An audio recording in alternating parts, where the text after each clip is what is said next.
ಅತ್ಯಂತ ಪರಮ ಪಾವನ ಪುಣ್ಯಕ್ಷೇತ್ರಗಳು ಅದೆಷ್ಟೋ ಇವೆ. ಬೇರೆ ಬೇರೆ ಧಾರ್ಮಿಕ ಕೇಂದ್ರಗಳು ಅದರದೇ ಆದಂತಹ ಕಾರಣಿಕ ಮಹಿಮೆಯನ್ನು ಒಳಗೊಂಡು ಅನೇಕ ಭಕ್ತರನ್ನು ತನ್ನೆಡೆಗೆ ಸೆಳೆದುಕೊಂಡು ಆಕರ್ಷಿಸಿ ಒಂದು ಶ್ರದ್ಧಾ ಕೇಂದ್ರವಾಗಿ ಮೆರೆಯಲ್ಪಡ್ತಾ ಇದೆ. ಬಹುಶಃ ಒಂದು ಭಜನಾ ಮಂದಿರವು ಕೂಡ ಅತ್ಯಂತ ಕಾರಣಿಕ ಕ್ಷೇತ್ರವಾಗಿ ಮೆರೆಯಲ್ಪಡ್ತದೆ. ಆ ಮುಖಾಂತರವಾಗಿ ಇಡೀ ಹಿಂದೂ ಸಮಾಜವನ್ನು ಒಗ್ಗೂಡಿಸ್ತದೆ ಎನ್ನುವುದಕ್ಕೆ ನಾವಿರುವಂತಹ ಈ ಒಂದು ಭಜನಾ ಮಂದಿರ ಸಾಕ್ಷಿಯಾಗಿರುವಂಥದ್ದು. ನಾನಿರುವಂಥದ್ದು ಪುತ್ತೂರು ತಾಲೂಕಿನ ಬೆಟ್ಟಂಪಾಡಿ ಗ್ರಾಮದ ವಿನಾಯಕ ನಗರ ಎನ್ನುವಂಥಲ್ಲಿ.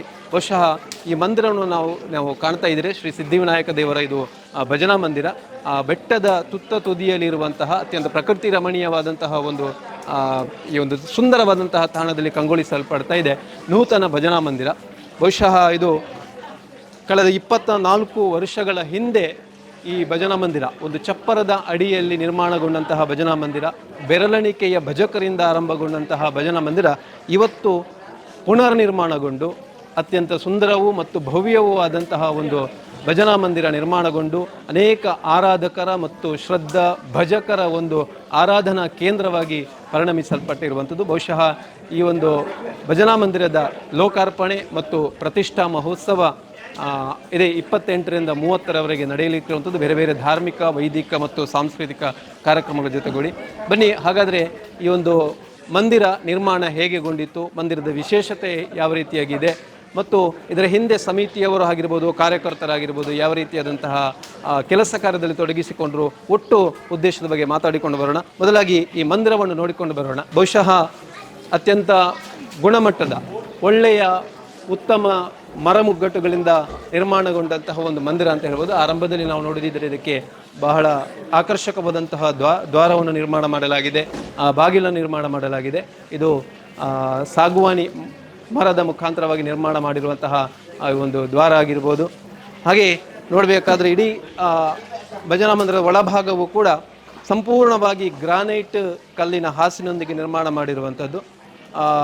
ಬಂದಂತಹ ಭಜಕರಿಗೆ ಅತ್ಯಂತ ಆರಾಮದಾಯಕವಾಗಿ ಕುಳಿತುಕೊಂಡು ಭಜನೆಯನ್ನು ನೆರವೇರಿಸಲಿಕ್ಕೆ ಇಲ್ಲಿ ಒಂದು ವ್ಯವಸ್ಥಿತ ಮತ್ತು ಒಂದು ಪೂರಕವಾದಂತಹ ವಾತಾವರಣ ನಿರ್ಮಿಸುವ ನಿಟ್ಟಿನಲ್ಲಿ ತಾವು ನೋಡಬಹುದು. ಇದು ಭಜನಾ ಮಂದಿರದ ಹೊರಭಾಗದಲ್ಲಿರುವಂತಹ ಒಂದು ವರಾಂಡ ಅಥವಾ ಮನೆಗೆ ನಾವು ಸಿಟ್ಔಟ್ ಅಂತ ಕರಿತೇವೆ. ಬಹುಶಃ ಈ ಒಂದು ಭಜನಾ ಮಂದಿರಕ್ಕೆ ಕೂಡ ಎದುರು ಭಾಗದಲ್ಲಿರುವಂತಹ ವರಾಂಡ ಆರಂಭದಲ್ಲಿ ಅಂದರೆ ಭಜನಾ ಮಂದಿರಕ್ಕೆ ಪ್ರವೇಶಿಸುವ ಮುನ್ನ ಇಲ್ಲಿ ಒಂದಷ್ಟು ಕುಳಿತುಕೊಂಡು ನೆಮ್ಮದಿಯಾಗಿ ಕುಳಿತುಕೊಳ್ಳುವಂಥ ಒಂದು ತಾಣವಾಗಿ ಕೂಡ ಇದನ್ನು ಮಾಡಿರುವಂಥದ್ದು. ಬಹಳ ಉತ್ತಮವಾದಂತಹ ಯೋಚನೆ ಮತ್ತು ಯೋಜನೆಯೊಂದಿಗೆ ಇದನ್ನು ನಿರ್ಮಾಣ ಮಾಡಿದ್ದಾರೆ.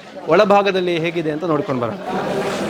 ಇದು ಮಂದಿರದ ಒಳಭಾಗವನ್ನು ನೋಡ್ತಾ ಹೋಗಾದ್ರೆ ಗ್ರಾನೈಟ್ ಹಾಸು ಕಲ್ಲಿನ ಹಾಸಿನೊಂದಿಗೆ ಇರುವಂತಹ ಮಂದಿರ ನಾವು ನೋಡ್ತಾ ಇರುವಂಥದ್ದು. ಇದು ಶ್ರೀ ದೇವರ ಸಿದ್ಧಿವಿನಾಯಕ ದೇವರ ಬೆಳ್ಳಿಯ ಉಬ್ಬು ಪ್ರತಿಮೆಯನ್ನು ಪ್ರತಿಷ್ಠಾಪಿಸಲ್ಪಡುವಂತಹ ಒಂದು ಗರ್ಭಗೃಹ. ಭಜನಾ ಮಂದಿರಕ್ಕೂ ಕೂಡ ಒಂದು ಗರ್ಭಗೃಹ ಅಂತ ಇರ್ತದೆ. ಆ ಗರ್ಭಗೃಹವನ್ನು ಅತ್ಯಂತ ಆಕರ್ಷಕವಾಗಿ ಮತ್ತು ಅತ್ಯಂತ ವಾಸ್ತು ಹಿನ್ನೆಲೆಯಲ್ಲಿ ಕೂಡ ಅದನ್ನು ನಿರ್ಮಾಣ ಮಾಡಿರುವಂಥದ್ದು. ಹಾಗೆಯೇ ಇದರ ಮೇಲ್ಭಾಗವನ್ನು ಕೂಡ ನಾವು ನೋಡೋದಿದ್ರೆ ಸಂಪೂರ್ಣವಾಗಿ ಮರ ಮುಗ್ಗಟ್ಟುಗಳಿಂದ ಉತ್ತಮ ಗುಣಮಟ್ಟದ ಮರ ಮುಗ್ಗಟ್ಟುಗಳನ್ನು ಬಳಸಿಕೊಂಡು ಹಂಚಿನ ಚಾವಣಿಯನ್ನು ನಿರ್ಮಾಣ ಮಾಡಿದ್ದಾರೆ. 2 ಹಂತದ ಚಾವಣಿಯನ್ನು ಹಂಚುಗಳನ್ನು ಮಾಡಿಕೊಂಡು ಅತ್ಯಂತ ಭದ್ರವಾಗಿ ಇದು 100 ವರ್ಷಗಳಲ್ಲಿ ಕೂಡ ವರ್ಷಗಳವರೆಗೂ ಕೂಡ ಬಾಳ್ವಿಕೆ ಬರುವ ರೀತಿಯಲ್ಲಿ ಈ ಒಂದು ಮಂದಿರವನ್ನು ಅತ್ಯಂತ ಅಚ್ಚುಕಟ್ಟಿನಲ್ಲಿ ನಿರ್ಮಾಣ ಮಾಡಿರುವಂಥ ನಾವು ನೋಡ್ತಾ ಇದ್ದೀವಿ. ಒಂದು ದೇವಾಲಯ ನಿರ್ಮಾಣ ಮಾಡುವಾಗಲೂ ಕೂಡ ಅದರ ಹಿಂದೆ ಅನೇಕ ಶಿಲ್ಪಕಲೆಯನ್ನು ಮಾಡಲಾಗ್ತದೆ, ಕೆತ್ತನೆ ಕೆಲಸಗಳನ್ನು ಮಾಡ್ತದೆ. ಅದೇ ರೀತಿ ಈ ಮಂದಿರದಲ್ಲೂ ಕೂಡ ಇದಕ್ಕೆ ಪೂರಕವಾಗಿ ಸಿದ್ಧಿವಿನಾಯಕ ದೇವರು ಅಂದರೆ ಗಣಪತಿ ದೇವರು, ಗಣಪತಿಯ ಪ್ರಮುಖವಾಗಿ ಗಜ ಅಂದರೆ ಗಣಪತಿ ಅಂತ ಹೇಳುವುದು ಅಥವಾ ಗಣೇಶ ಅಂತ ಹೇಳುವುದು, ಗಜಮುಖ. ಹಾಗಾಗಿ ದೇವರ ಮುಂಭಾಗದ ಒಂದು ಏನು ಗರ್ಭಗೃಹದಿಂದ ಕೆಳಗೆ ಬರುವಂತಹ ಒಂದು ಮೆಟ್ಟಿಲಿದೆ, ಇದರಲ್ಲಿ ಬಹಳ ಆಕರ್ಷಕವಾಗಿ ಗಜ ಮುಖವನ್ನು ಅಂದರೆ ಆನೆಯ ಮುಖವನ್ನು ಚಿತ್ರೀಕರಿಸಿರುವಂಥದ್ದು ಕೂಡ ನಾವು ನೋಡ್ತಾ ಇದ್ದೇವೆ. ಹಾಗೆ ಇದರ ಗೋಡೆಯನ್ನು ಕೂಡ ಅತ್ಯಂತ ಆಕರ್ಷಕವಾಗಿ ವಿನ್ಯಾಸ ಮಾಡಿರುವಂಥದ್ದು.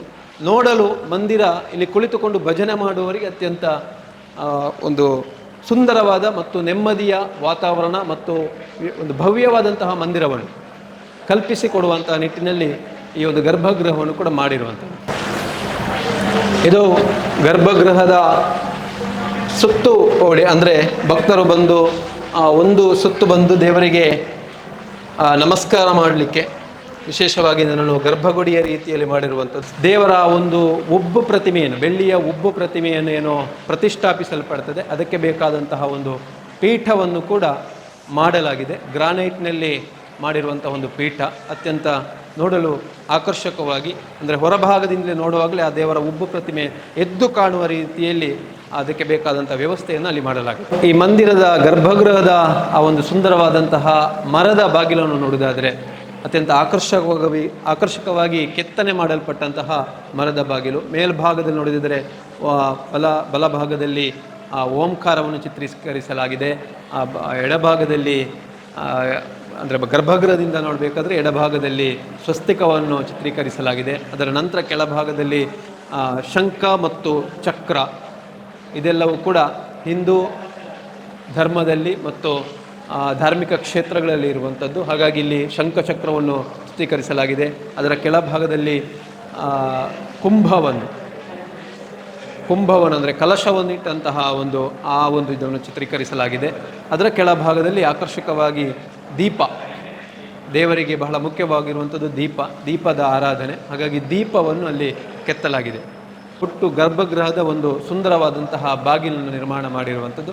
ಆ ಎರಡು ಶಂಖ ಮತ್ತು ಚಕ್ರ ಹಾಗೂ ಕುಂಭ, ಈ ಎರಡು ಮಧ್ಯಭಾಗದಲ್ಲಿ ಕೂಡ ಒಳಭಾಗದಲ್ಲಿ ದೇವರ ಏನು ಪ್ರತಿಮೆ ಇದೆ, ದೇವರಿದ್ದಾರೆ, ಅದನ್ನು ಕಾಣುವಂತಹ ರೀತಿಯಲ್ಲಿ ಅದನ್ನು ಕೆತ್ತನೆ ಮಾಡಲ್ಪಟ್ಟಿರುವಂಥದ್ದು. ಇಷ್ಟೊಂದು ಸುಂದರವೂ ಮತ್ತು ಅತ್ಯಂತ ಅಚ್ಚುಕಟ್ಟಿನಲ್ಲಿ ನಿರ್ಮಾಣಗೊಂಡಂತಹ ಭಜನಾ ಮಂದಿರ. ಇದು ನಿರ್ಮಾಣಗೊಳ್ಳಬೇಕಾದ್ರೆ ಇದರ ಹಿಂದೆ ಒಂದಷ್ಟು ಮಂದಿ ಪರಿಶ್ರಮ ಇರ್ತದೆ, ಒಂದಷ್ಟು ಮಂದಿಯ ಯೋಜನೆಗಳಿರ್ತವೆ, ಇನ್ನೊಂದಷ್ಟು ಮಂದಿಯ ಬೆವರು ಸುರಿಸಿ ಇಲ್ಲಿ ದುಡಿದಂಥವರು ಕೂಡ ಇದ್ದಾರೆ. ಹಾಗಾದರೆ ಒಟ್ಟು ಈ ಒಂದು ಮಂದಿರದ ನಿರ್ಮಾಣದ ಹಿಂದಿನ ಒಂದು ಯೋಜನೆಗಳು ಯಾವ ರೀತಿಯಾಗಿತ್ತು ಮತ್ತು ಯಾವ ರೀತಿಯಾಗಿ ನಡೆಯಿತು ಎನ್ನುವುದರ ಬಗ್ಗೆಯೂ ಕೂಡ ಮಾತನಾಡಲಿಕ್ಕೆ ನಮ್ಮ ಜೊತೆಗೆ ಒಟ್ಟು ಸಮಿತಿಯವರಿದ್ದಾರೆ. ಸಿದ್ಧಿವಿನಾಯಕ ಸೇವಾ ಸಂಘದವರಿದ್ದಾರೆ, ನೂತನ ಭಜನಾ ಮಂದಿರದ ಪುನರ್ನಿರ್ಮಾಣ ಸಮಿತಿಯವರಿದ್ದಾರೆ. ಬಹುಶಃ ಆರಂಭದಲ್ಲಿ ನಮಗೆ ಮಾತನಾಡದಿದ್ದರೆ ಸಿದ್ಧಿವಿನಾಯಕ ಸೇವಾ ಸಂಘದ ಮತ್ತು ಪುನರ್ನಿರ್ಮಾಣ ಸಮಿತಿಯ ಪದಾಧಿಕಾರಿಗಳು, ಇದು ಅಧ್ಯಕ್ಷರು ಮತ್ತು ಮುಖ್ಯ ಕಾರ್ಯದರ್ಶಿಗಳು, ಗೌರವಾಧ್ಯಕ್ಷರು ಮಾತ್ರ ಇರ್ತಾರೆ. ಅದರ ಹಿಂದೆ ಅನೇಕ ಕಾರ್ಯಕರ್ತರಾಗಿರ್ಬೋದು, ಸದಸ್ಯರಾಗಿರ್ಬೋದು, ಸಾಕಷ್ಟು ಪರಿಶ್ರಮವನ್ನು ವಹಿಸಿ ಈ ಒಂದು ಮಂದಿರದ ಪುನರ್ನಿರ್ಮಾಣದಲ್ಲಿ ತೊಡಗಿಸಿಕೊಂಡಿರುವಂಥದ್ದು. ಒಟ್ಟು ಈ ಭಜನಾ ಮಂದಿರ ಯಾವ ರೀತಿಯಾಗಿ ಆರಂಭವಾಯಿತು, ಆರಂಭದ ಕಾಲದಲ್ಲಿ ಯಾವ ರೀತಿಯಾಗಿತ್ತು ಎನ್ನುವುದರ ಬಗ್ಗೆ ಮಾತನಾಡಲಿಕ್ಕೆ ನಮ್ಮ ಜೊತೆಗೆ ಸಿದ್ಧಿವಿನಾಯಕ ಸೇವಾ ಸಂಘದ ಗೌರವಾಧ್ಯಕ್ಷರಾಗಿರುವ ಶ್ರೀ ನಾರಾಯಣ ಮನೋಳಿತಾಯಿ ಅವರಿದ್ದಾರೆ. ನಮಸ್ತೆ ಸರ್. ಆರಂಭದಲ್ಲಿ ಭಜನಾ ಒಂದು ಯಾವ ರೀತಿಯಾಗಿ ಇಲ್ಲಿ ಆರಂಭ ಆಯಿತು ಅಂತ ಅಂದರೆ, ನಾವು ಹೇಳಿದಾಗ ಒಂದು ಚಪ್ಪರದ ಅಡಿಯಲ್ಲಿ ಆರಂಭ ಆಯಿತು ಭಜನಾ ಮಂದಿರ ಎನ್ನುವಂಥದ್ದು. ಆಗಿನ ಕಾಲದಲ್ಲಿ ಯಾವ ರೀತಿ ಆಗಿತ್ತು, ಅದರ ನಂತರ ಹೇಗೆ ಬೆಳೆದು ಬಂತು? ಈ ಭಜನಾ ಮಂದಿರ 24 ವರ್ಷಕ್ಕೆ ಮೊದಲು ನಮ್ಮ ಬೆಟ್ಟಂಪಾಡಿಯ ಅರ್ಚಕರಾದ ದಿವಂಗತ ವೇದಮೂರ್ತಿ ವೆಂಕಟರಮಣ ಭಟ್ ಇವರಿಂದ ಇಲ್ಲಿ ದೀಪ ಬೆಳಗಿಸುವ ಮೂಲಕ ಪ್ರಾರಂಭ ಆಯಿತು. ಇದೊಂದು ಕಲ್ಲಿನ ಕೋರೆ ಅಥವಾ ಒಂದು ಗುಡ್ಡದ ಜಾಗೆ, ಇದು ಮುರ ಜಾಗೆ, ಅತ್ಯಂತ ಗಟ್ಟಿ ಜಾಗೆ ಕೂಡ ಆಗಿತ್ತು. ಅದನ್ನು ಒಂದು ಊರವರ ಶ್ರಮದಿಂದ ಮೊದಲಾಗಿ ಇಲ್ಲಿ ಶಾಂತಪ್ಪಗೌಡ ಪಂಬೆಜಾಲು, ಸೀತಾರಾಮ್ ರೈ ತೋಟದ ಮೂಲೆ ಮತ್ತು ನಮ್ಮ ಪುದ್ದೊಟ್ಟು ಜಗನ್ನಾಥ ರೈ ಮತ್ತು ನಮ್ಮ ಗುತ್ತು ರಂಗನಾಥ ರೈ ಇವರೆಲ್ಲ ಸೇರಿ ಕಕ್ಕೂರು ಗಣಪತಿ ಭಟ್ ಇವರ ನೇತೃತ್ವದಲ್ಲಿ ಮೊದಲು ಒಂದು ಚಪ್ಪರದ ಅಡಿಯಲ್ಲಿ ತೆಂಗಿನ ಮಡೆಯಲ್ಲಿನ ಚಪ್ಪರವನ್ನು ಮಾಡಿ ಅದರಲ್ಲಿ ಒಂದು ಮರದ ಹಲಗೆಯನ್ನಿಟ್ಟು ದೇವರ ಫೋಟೋವನ್ನು ಇಟ್ಟು ಪೂಜಿಸಲಿಕ್ಕೆ ಶುರು ಮಾಡಿದಂತಹ ಒಂದು ಮಂದಿರ. ಆನಂತರದ ದಿನಗಳಲ್ಲಿ ಇದಕ್ಕೆ ಎಲ್ಲ ಊರಿನವರು ಆಗಾಗ ಇಲ್ಲಿ ಸಭೆ ಸೇರಿ ಯಾವ ರೀತಿ ಮಾಡುವುದು ಅಂತ ಎಲ್ಲ ಚರ್ಚೆಗಳನ್ನು ಮಾಡಿಕೊಂಡು ನಂತರ ದಿವಸಗಳಲ್ಲಿ ಹಾಲು ಇತ್ತು. ಅದರಲ್ಲಿ ನಾವು ಪ್ರತಿ ಗುರುವಾರ ಅಂದರೆ 24 ವರ್ಷಕ್ಕೆ ಮೊದಲು ಜನವರಿ 31ನೇ ತಾರೀಕಿಗೆ ಇಲ್ಲಿ ಪ್ರಾರಂಭವಾದಂತಹ ಒಂದು ಭಜನಾ ಮಂದಿರ. ಪ್ರತಿ ಗುರುವಾರ ಇಲ್ಲಿ ಭಜನಾ ಸೇವೆ ನಡೆದು ಪಂಚಕಜ್ಜಾಯ ಪ್ರಸಾದ ವಿತರಣೆ ಇದೆಲ್ಲ ಆಗಿ ಜನಗಳು ನೆಮ್ಮದಿಯಿಂದ ಒಂದು ಜೀವನ ನಡೆಸಿದ್ದ ಆ ಸಮಯದಲ್ಲಿ ಇನ್ನು ಮುಂದಿನ ಹಂತದಲ್ಲಿ 2 ವರ್ಷಕ್ಕೆ ಅದು ರಿಜಿಸ್ಟ್ರೇಷನ್ ಆಯಿತು. ರಿಜಿಸ್ಟ್ರೇಷನ್ ಮಾಡಿದ ನಂತರ ಸಿದ್ಧಿವಿನಾಯಕ ಸೇವಾ ಸಂಘ ರಿಜಿಸ್ಟರ್ಡ್ ಅಂತ. ಆ ನಂತರದ ದಿನಗಳಲ್ಲಿ ಅಭಿವೃದ್ಧಿಗೆ ಬೇರೆ ಬೇರೆ ಅಧ್ಯಕ್ಷರು, ಅದು 2 ವರ್ಷಕ್ಕೊಮ್ಮೆ ಅಧ್ಯಕ್ಷರ ಬದಲಾವಣೆ, ಅಧ್ಯಕ್ಷರ ಪದಾಧಿಕಾರಿಗಳೆಲ್ಲ ಬದಲಾವಣೆ ಈ ರೀತಿ ನಡೀತಾ ಇತ್ತು. ಪ್ರಾರಂಭದಲ್ಲಿ ಕಕ್ಕೂರು ಗಣಪತಿ ಭಟ್ ಇವರು ಗೌರವಾಧ್ಯಕ್ಷರಾಗಿ, ಆಮೇಲೆ ಸೀತಾರಾಮ ರೈ ತೋಟದ ಮೂಲೆ ಇವರು ಅಧ್ಯಕ್ಷರಾಗಿ, ಆ ರೀತಿ ಪ್ರಾರಂಭವಾದ ಇದು 2 ವರ್ಷಕ್ಕೊಮ್ಮೆ ಬದಲಾಗಿ ಈಗ 13ನೇ ಸಮಿತಿಯಲ್ಲಿ ಈಗ ಅಭಿವೃದ್ಧಿ ಕಾರ್ಯಗಳು 12ನೇ ಸಮಿತಿಯಿಂದ ಪ್ರಾರಂಭವಾಗಿದೆ. ಅಭಿವೃದ್ಧಿ ಕಾರ್ಯಗಳು ಪ್ರಾರಂಭವಾಗಿ ಈ ರೀತಿಯಾಗಿ ನಾವು ದೇವರಲ್ಲಿ ಇಲ್ಲಿ ಅಂದರೆ ಹರಕೆ ಭಜನೆ ವಿಶೇಷ. ಇಲ್ಲಿ 250ಕ್ಕಿಂತ ಮಿಕ್ಕಿದ ಮನೆಗಳ ಅವರಿಂದ ಭಜನಾ ಸೇವೆ ವಾರಕ್ಕೆ ಹಂಚಿ ಎಲ್ಲ ಕೊಡ್ತಾರೆ. ಆ ರೀತಿ ಅವರ ಭಜನಾ ಸೇವೆ ನಡೀತದೆ. ಅದರ ಜೊತೆಗೆ ಹಲವಾರು ಹರಕೆ ಭಜನೆ ಸೇವೆ. ಯಾಕಂತ ಹೇಳಿದರೆ ಹರಕೆಗೆ ಒಲಿಯುವ ಭಗವಂತ ಸಂಕೀರ್ತನೆಯಿಂದ ಅನುಗ್ರಹ ನೀಡುವಂತಹ ಭಗವಂತ ಸಿದ್ಧಿವಿನಾಯಕ ಇಲ್ಲಿ ಆ ರೀತಿ ನಡ್ಕೊಂಡು ಬಂದು ಹರಕೆ ಭಜನೆಯಿಂದಾಗಿ ಇಲ್ಲಿಯ ವಾತಾವರಣವೇ ಒಂದು ಬದಲಾಗಿ ಇನ್ನೊಂದು ಮಂದಿರ ಪ್ರಾರಂಭವಾಯಿತು. ಅದರಲ್ಲಿ ಒಳಗಿನ ಬರೇ ಹಾಲ್ ಇದ್ದದ್ದು ಒಳಗಿನ ಮಂದಿರ, ಅನಂತರ ಇಲ್ಲಿ ಸಂಕೀರ್ತನೆಯ ಜಾಗ ಈ ರೀತಿ ಇತ್ತು. ಇದನ್ನು ಅಭಿವೃದ್ಧಿಪಡಿಸಬೇಕು. ಇನ್ನು ಮುಂದಕ್ಕೆ ಮೊದಲಿದ್ದದ್ದು ಶೀಟಿನ ಮಾಡು, ಅದಕ್ಕೆ ಯಾವುದೋ ಮರ ಉತ್ತಮ ಅಲ್ಲದ ಮರ ಇತ್ತು. ಅದನ್ನು ಬದಲಾಯಿಸಬೇಕಂತ ಹೇಳಿ ಶಿಲ್ಪಿ ಬೆದ್ರಡ್ಕ, ರಮೇಶ್ ಕಾರಂತ ಇವರಲ್ಲಿ ನಾವು ವಿನಂತಿಸಿಕೊಂಡಾಗ ಅವರೊಂದು ನಕ್ಷೆ ಎಲ್ಲ ಮಾಡಿಕೊಟ್ರು. ನಾವು ಮೊದಲಿನ ಗೋಡೆಗಳೆಲ್ಲ ಗಟ್ಟಿಯಾಗಿತ್ತು, ಮಾಡನ್ನು ಮಾತ್ರ ಬದಲಿಸುವುದು, ಉತ್ತಮ ಮನಮಟ್ಟುಗಳನ್ನು ಹಾಕುವುದು ಅಂತ ಒಂದು ಇದರಲ್ಲಿದ್ದೆವು. ಅವರನ್ನು ಇಲ್ಲಿಗೆ ಭೇಟಿ ಮಾಡಲಿಕ್ಕೆ ನಾವು ವಿನಂತಿಸಿಕೊಂಡಾಗ ಅವರು ಬಂದು ಹೇಳಿದ್ದು, ಇದನ್ನು ಎಲ್ಲ ನೀವು ಇದು ಮಾಡಿ ಇನ್ನೊಂದು 100-150 ವರ್ಷಕ್ಕೆ ಶಾಶ್ವತ ಮಂದಿರವಾಗಿ ನಾವು ನಿರ್ಮಾಣ ಮಾಡೋಣ ಅಂತ ಅವರಿಂದ ಸಲಹೆ ಬಂತು. ಆ ರೀತಿಯಾಗಿ ಮೊದಲಿದ್ದ ಮಂದಿರವನ್ನು ಪೂರ್ತಿ ತೆಗೆದು ನಾವು ಈ ರೀತಿಯಾಗಿ ಹೊಸ ಮಂದಿರವನ್ನು ಕಟ್ಟಿದ್ದೇವೆ. ನಾವು ದೇವರಲ್ಲಿ ಯಾವತ್ತೂ ಹೇಳ್ತಾ ಇದ್ದೆವು, ಒಂದು ಭವ್ಯ ಮಂದಿರ ಆಗಬೇಕು ಅಂತ ನಾವು ಪ್ರಾರ್ಥನೆ ಮಾಡುವಾಗಲೂ ಅದನ್ನೇ ಹೇಳ್ತಾ ಇದ್ದೆವು. ದೇವರ ಸಂಕಲ್ಪವೂ ಹಾಗೆ ಇತ್ತೇನೋ, ಇವತ್ತು ಈ ರೀತಿ ಮಂದಿರ ಎದ್ದು ಬಂದಿದೆ. ಇನ್ನು ಇದೇ ಮೇ 28 ತಾರೀಕು ಆ ದಿವಸದಿಂದ ಪ್ರಾರಂಭವಾಗಿ 30ನೇ ತಾರೀಕಿನವರೆಗೆ ಇಲ್ಲಿ ಪ್ರತಿಷ್ಠಾದಿ ಕಾರ್ಯಕ್ರಮಗಳು, ಅಂದರೆ 28ನೇ ತಾರೀಕು ಸಾಯಂಕಾಲ ಸಮಯದಲ್ಲಿ ಇಲ್ಲಿಯ ಏನಾದರೂ ಬಾಧಾ ಉಚ್ಚಾಟನೆ ಅದು ಆಗಬೇಕಾದಂಥ ಒಂದು ಕಾರ್ಯಕ್ರಮ, ಬಾಧಾ ಉಚ್ಚಾಟನೆ, ಇದಕ್ಕೆ ಮಹಾಸುದರ್ಶನ ಹೋಮ ಎಲ್ಲ ನಡೆದು, ಆಮೇಲೆ ನಾಳಿನ ದಿವಸ ಬೆಳಿಗ್ಗೆ ಗಣಪತಿ ಹೋಮ, ಹೊರೆ ಕಾಣಿಕೆ, ಮೆರವಣಿಗೆ, ಇಲ್ಲಿಯ ಎಲ್ಲವನ್ನು ನೂತನವಾಗಿ ಮಾಡಿದ್ದೇವೆ ನಾವು. ಅದರಲ್ಲಿ ಛಾಯಾಬಿಂಬ ಮತ್ತು ದೇವರ ಮಂಟಪ ಇದನ್ನೆಲ್ಲ ಇಲ್ಲಿ ಪ್ರತಿಷ್ಠಾಪಿಸಲಿಕ್ಕಿದೆ. ಈಗಾಗಲೇ ತಯಾರಿಸಿ ಆಗಿದೆ, ಅದು ನಮ್ಮ ಕೈ ಸೇರಿದೆ ಕೂಡ. 29ನೇ ತಾರೀಕು ಸಾಯಂಕಾಲ ಟೈಮಲ್ಲಿ ವಾಸ್ತು ರಾಕ್ಷೋಘ್ನ ಇತ್ಯಾದಿ, ಭೂವರಾಹ ಹವನ, ದುರ್ಗಾ ಪೂಜೆ ಇತ್ಯಾದಿಗಳು ನಡೆಯಲಿಕ್ಕಿದೆ. ಆ ನಂತರದ 30ನೇ ತಾರೀಕಿನ ಬೆಳಿಗ್ಗಿನ 9:07 ಶುಭಲಗ್ನ ಸುಮುಹೂರ್ತದಲ್ಲಿ ದೇವರ ಛಾಯಾಬಿಂಬ ಪ್ರತಿಷ್ಠೆ ನಡೆಯಲಿಕ್ಕಿದೆ. ಪರವೂರ ಜನರ ಒಂದು ಶ್ರಮ ಸೇವೆ, ಅದು ಹೇಳಲಿಕ್ಕೆ ಸಾಧ್ಯ ಇಲ್ಲದಷ್ಟು, ಧನ್ಯವಾದಗಳನ್ನು ಸಮರ್ಪಿಸಲಿಕ್ಕೆ ಸಾಧ್ಯ ಇಲ್ಲದಷ್ಟು ಒಂದು ರೀತಿಯಲ್ಲಿ ಮಳೆಯ ಹೊಡೆತದ ಮಧ್ಯೆಯೂ ಇದನ್ನೆಲ್ಲ ಒಂದು ಸುಂದರವಾಗಿ ನಿರ್ಮಾಣ ಮಾಡಿಕೊಂಡು ಇದನ್ನು ಸುಂದರ ಕ್ಷಣಗಳನ್ನು ನಾವು ಎದುರು ನೋಡ್ತಾ ಇರುವಂತಹ ಈ ಸಂದರ್ಭದಲ್ಲಿ ಎಲ್ಲ ಭಕ್ತ ಜನರಿಗೆ ಅನುಗ್ರಹ ರೂಪಿಯಾಗಿ ನಿಂತು ಆ ಸಿದ್ಧಿವಿನಾಯಕ ಮಹಾಲಿಂಗೇಶ್ವರ ಎಲ್ಲ ಶಕ್ತಿಗಳಲ್ಲಿ ನಾವು ಬೇಡಿಕೊಳ್ಳುತ್ತಾ ಸುಸೂತ್ರವಾಗಿ ನಡೆಯುವಂತೆ ಅನುಗ್ರಹಿಸಲಿ ಅಂತ ಹೇಳಿ ಈ ಸಂದರ್ಭದಲ್ಲಿ ಅವಕಾಶ ಕೊಟ್ಟದ್ದಕ್ಕಾಗಿ ಸುದ್ದಿ ವಾಹಿನಿಗೆ ಧನ್ಯವಾದಗಳನ್ನು ಸಮರ್ಪಿಸುತ್ತಾ ಅವಕಾಶಕ್ಕೆ ಧನ್ಯವಾದಗಳು. ಇದು ಸಿದ್ಧಿವಿನಾಯಕ ಸೇವಾ ಸಂಘದ ಗೌರವಾಧ್ಯಕ್ಷರಾಗಿದ್ದುಕೊಂಡು ಕಳೆದ ಹಲವಾರು ವರ್ಷಗಳಿಂದ ಈ ಮಂದಿರದ ಈ ಹಿಂದಿನ ಮಂದಿರದ ನಿರ್ಮಾಣದಲ್ಲೂ ಈ ಮಂದಿರದ ನಿರ್ಮಾಣದಲ್ಲೂ ಕೂಡ ಮರಮುಗ್ಗಟ್ಟುಗಳನ್ನು ನೀಡಿದಂತಹ ಓರ್ವ ದಾನಿಯು ಕೂಡ ನಾರಾಯಣ ಮಣ್ಣುಳಿತಾಯ ಕಾಜಿಮಲೆ ಅವರು. ಇವರಾಗಲೇ ನಮ್ಮ ಜೊತೆಗೆ ಈ ಮಾಹಿತಿಯನ್ನು ಹಂಚಿಕೊಂಡಿದ್ದಾರೆ. ಪುನರ್ ನಿರ್ಮಾಣ ಹೇಗಾಯಿತು, ಕಳೆದ ಒಂದೆರಡು ವರ್ಷಗಳ ಹಿಂದೆ ಏನು ಯೋಜನೆಗಳು ಆರಂಭಗೊಂಡು ನಂತರ ಈಗ ಭವ್ಯವಾದಂತಹ ಒಂದು ಮಂದಿರ ನಿರ್ಮಾಣಗೊಂಡಿರುವಂಥದ್ದು, ಇದು ಯಾವ ರೀತಿಯಾಗಿ ಇಲ್ಲಿ ನಿರ್ಮಾಣ ಆಯಿತು, ಸಂಘಟನೆ ಹೇಗಾಯಿತು, ಇದರ ಬಗ್ಗೆ ಮಾತನಾಡಲಿಕ್ಕೆ ಪುನರ್ ನಿರ್ಮಾಣ ಸಮಿತಿಯವರು ನಮ್ಮ ಜೊತೆಗೆ ಇದ್ದಾರೆ. ಅಧ್ಯಕ್ಷರಾಗಿರುವ ಜಯಪ್ರಕಾಶ್ ರೈ ಅವರಿದ್ದಾರೆ, ಅದೇ ರೀತಿ ಗೌರವಾಧ್ಯಕ್ಷರಾಗಿರುವಂತಹ ರಾಧಾಕೃಷ್ಣ ಭಟ್ರವರಿದ್ದಾರೆ, ಹಾಗೆ ಪದಾಧಿಕಾರಿಗಳು ನಮ್ಮ ಜೊತೆಗೆ ಇದ್ದಾರೆ. ಅವರ ಹತ್ರ ಮಾತಾಡೋಣ. ಮೊದಲಿಗೆ ಗೌರವಾಧ್ಯಕ್ಷರಾಗಿರುವ ರಾಧಾಕೃಷ್ಣ ಭಟ್ ಅವರು ನಮ್ಮ ಜೊತೆಗೆ ಇದ್ದಾರೆ. ಸರ್ ನಮಸ್ತೆ. ನಮಸ್ತೆ, ಎಲ್ಲರಿಗೂ ಕೂಡ ವಂದನೆಗಳು. ವಿಶೇಷವಾಗಿ ಸಿದ್ಧಿವಿನಾಯಕ ಭಜನಾ ಮಂದಿರ ಭವ್ಯವಾದಂತಹ ನಿರ್ಮಾಣದಂತಹ ಸುಸಂದರ್ಭ. ಹಲವಾರು ವರ್ಷಗಳಿಂದ ಮೊದಲು ಹೇಳಿದಂತೆ ಈ ಕ್ಷೇತ್ರ ಬರಡು ಭೂಮಿ ಆಗಿರತಕ್ಕಂತಹ ಪ್ರದೇಶದಲ್ಲಿ ಭವ್ಯ ಮಂದಿರವಾದಂತಹ ಭಗನ್ನಾಮ ಸಂಕೀರ್ತನಾ ಕೇಂದ್ರ ನಿರ್ಮಾಣ ಆಗಿದೆ. ಇದನ್ನು ಇವತ್ತಿಂದ ತೊಡಗಿ ನಾಡಿದಿನವರೆಗೆ ಬಹು ವಿಜೃಂಭಣೆಯಿಂದ ಪರವರ ಸಹಕಾರದೊಂದಿಗೆ ಬಹಳ ಅಚ್ಚುಕಟ್ಟಾಗಿ ನಡೀಲಿಕ್ಕಿದೆ.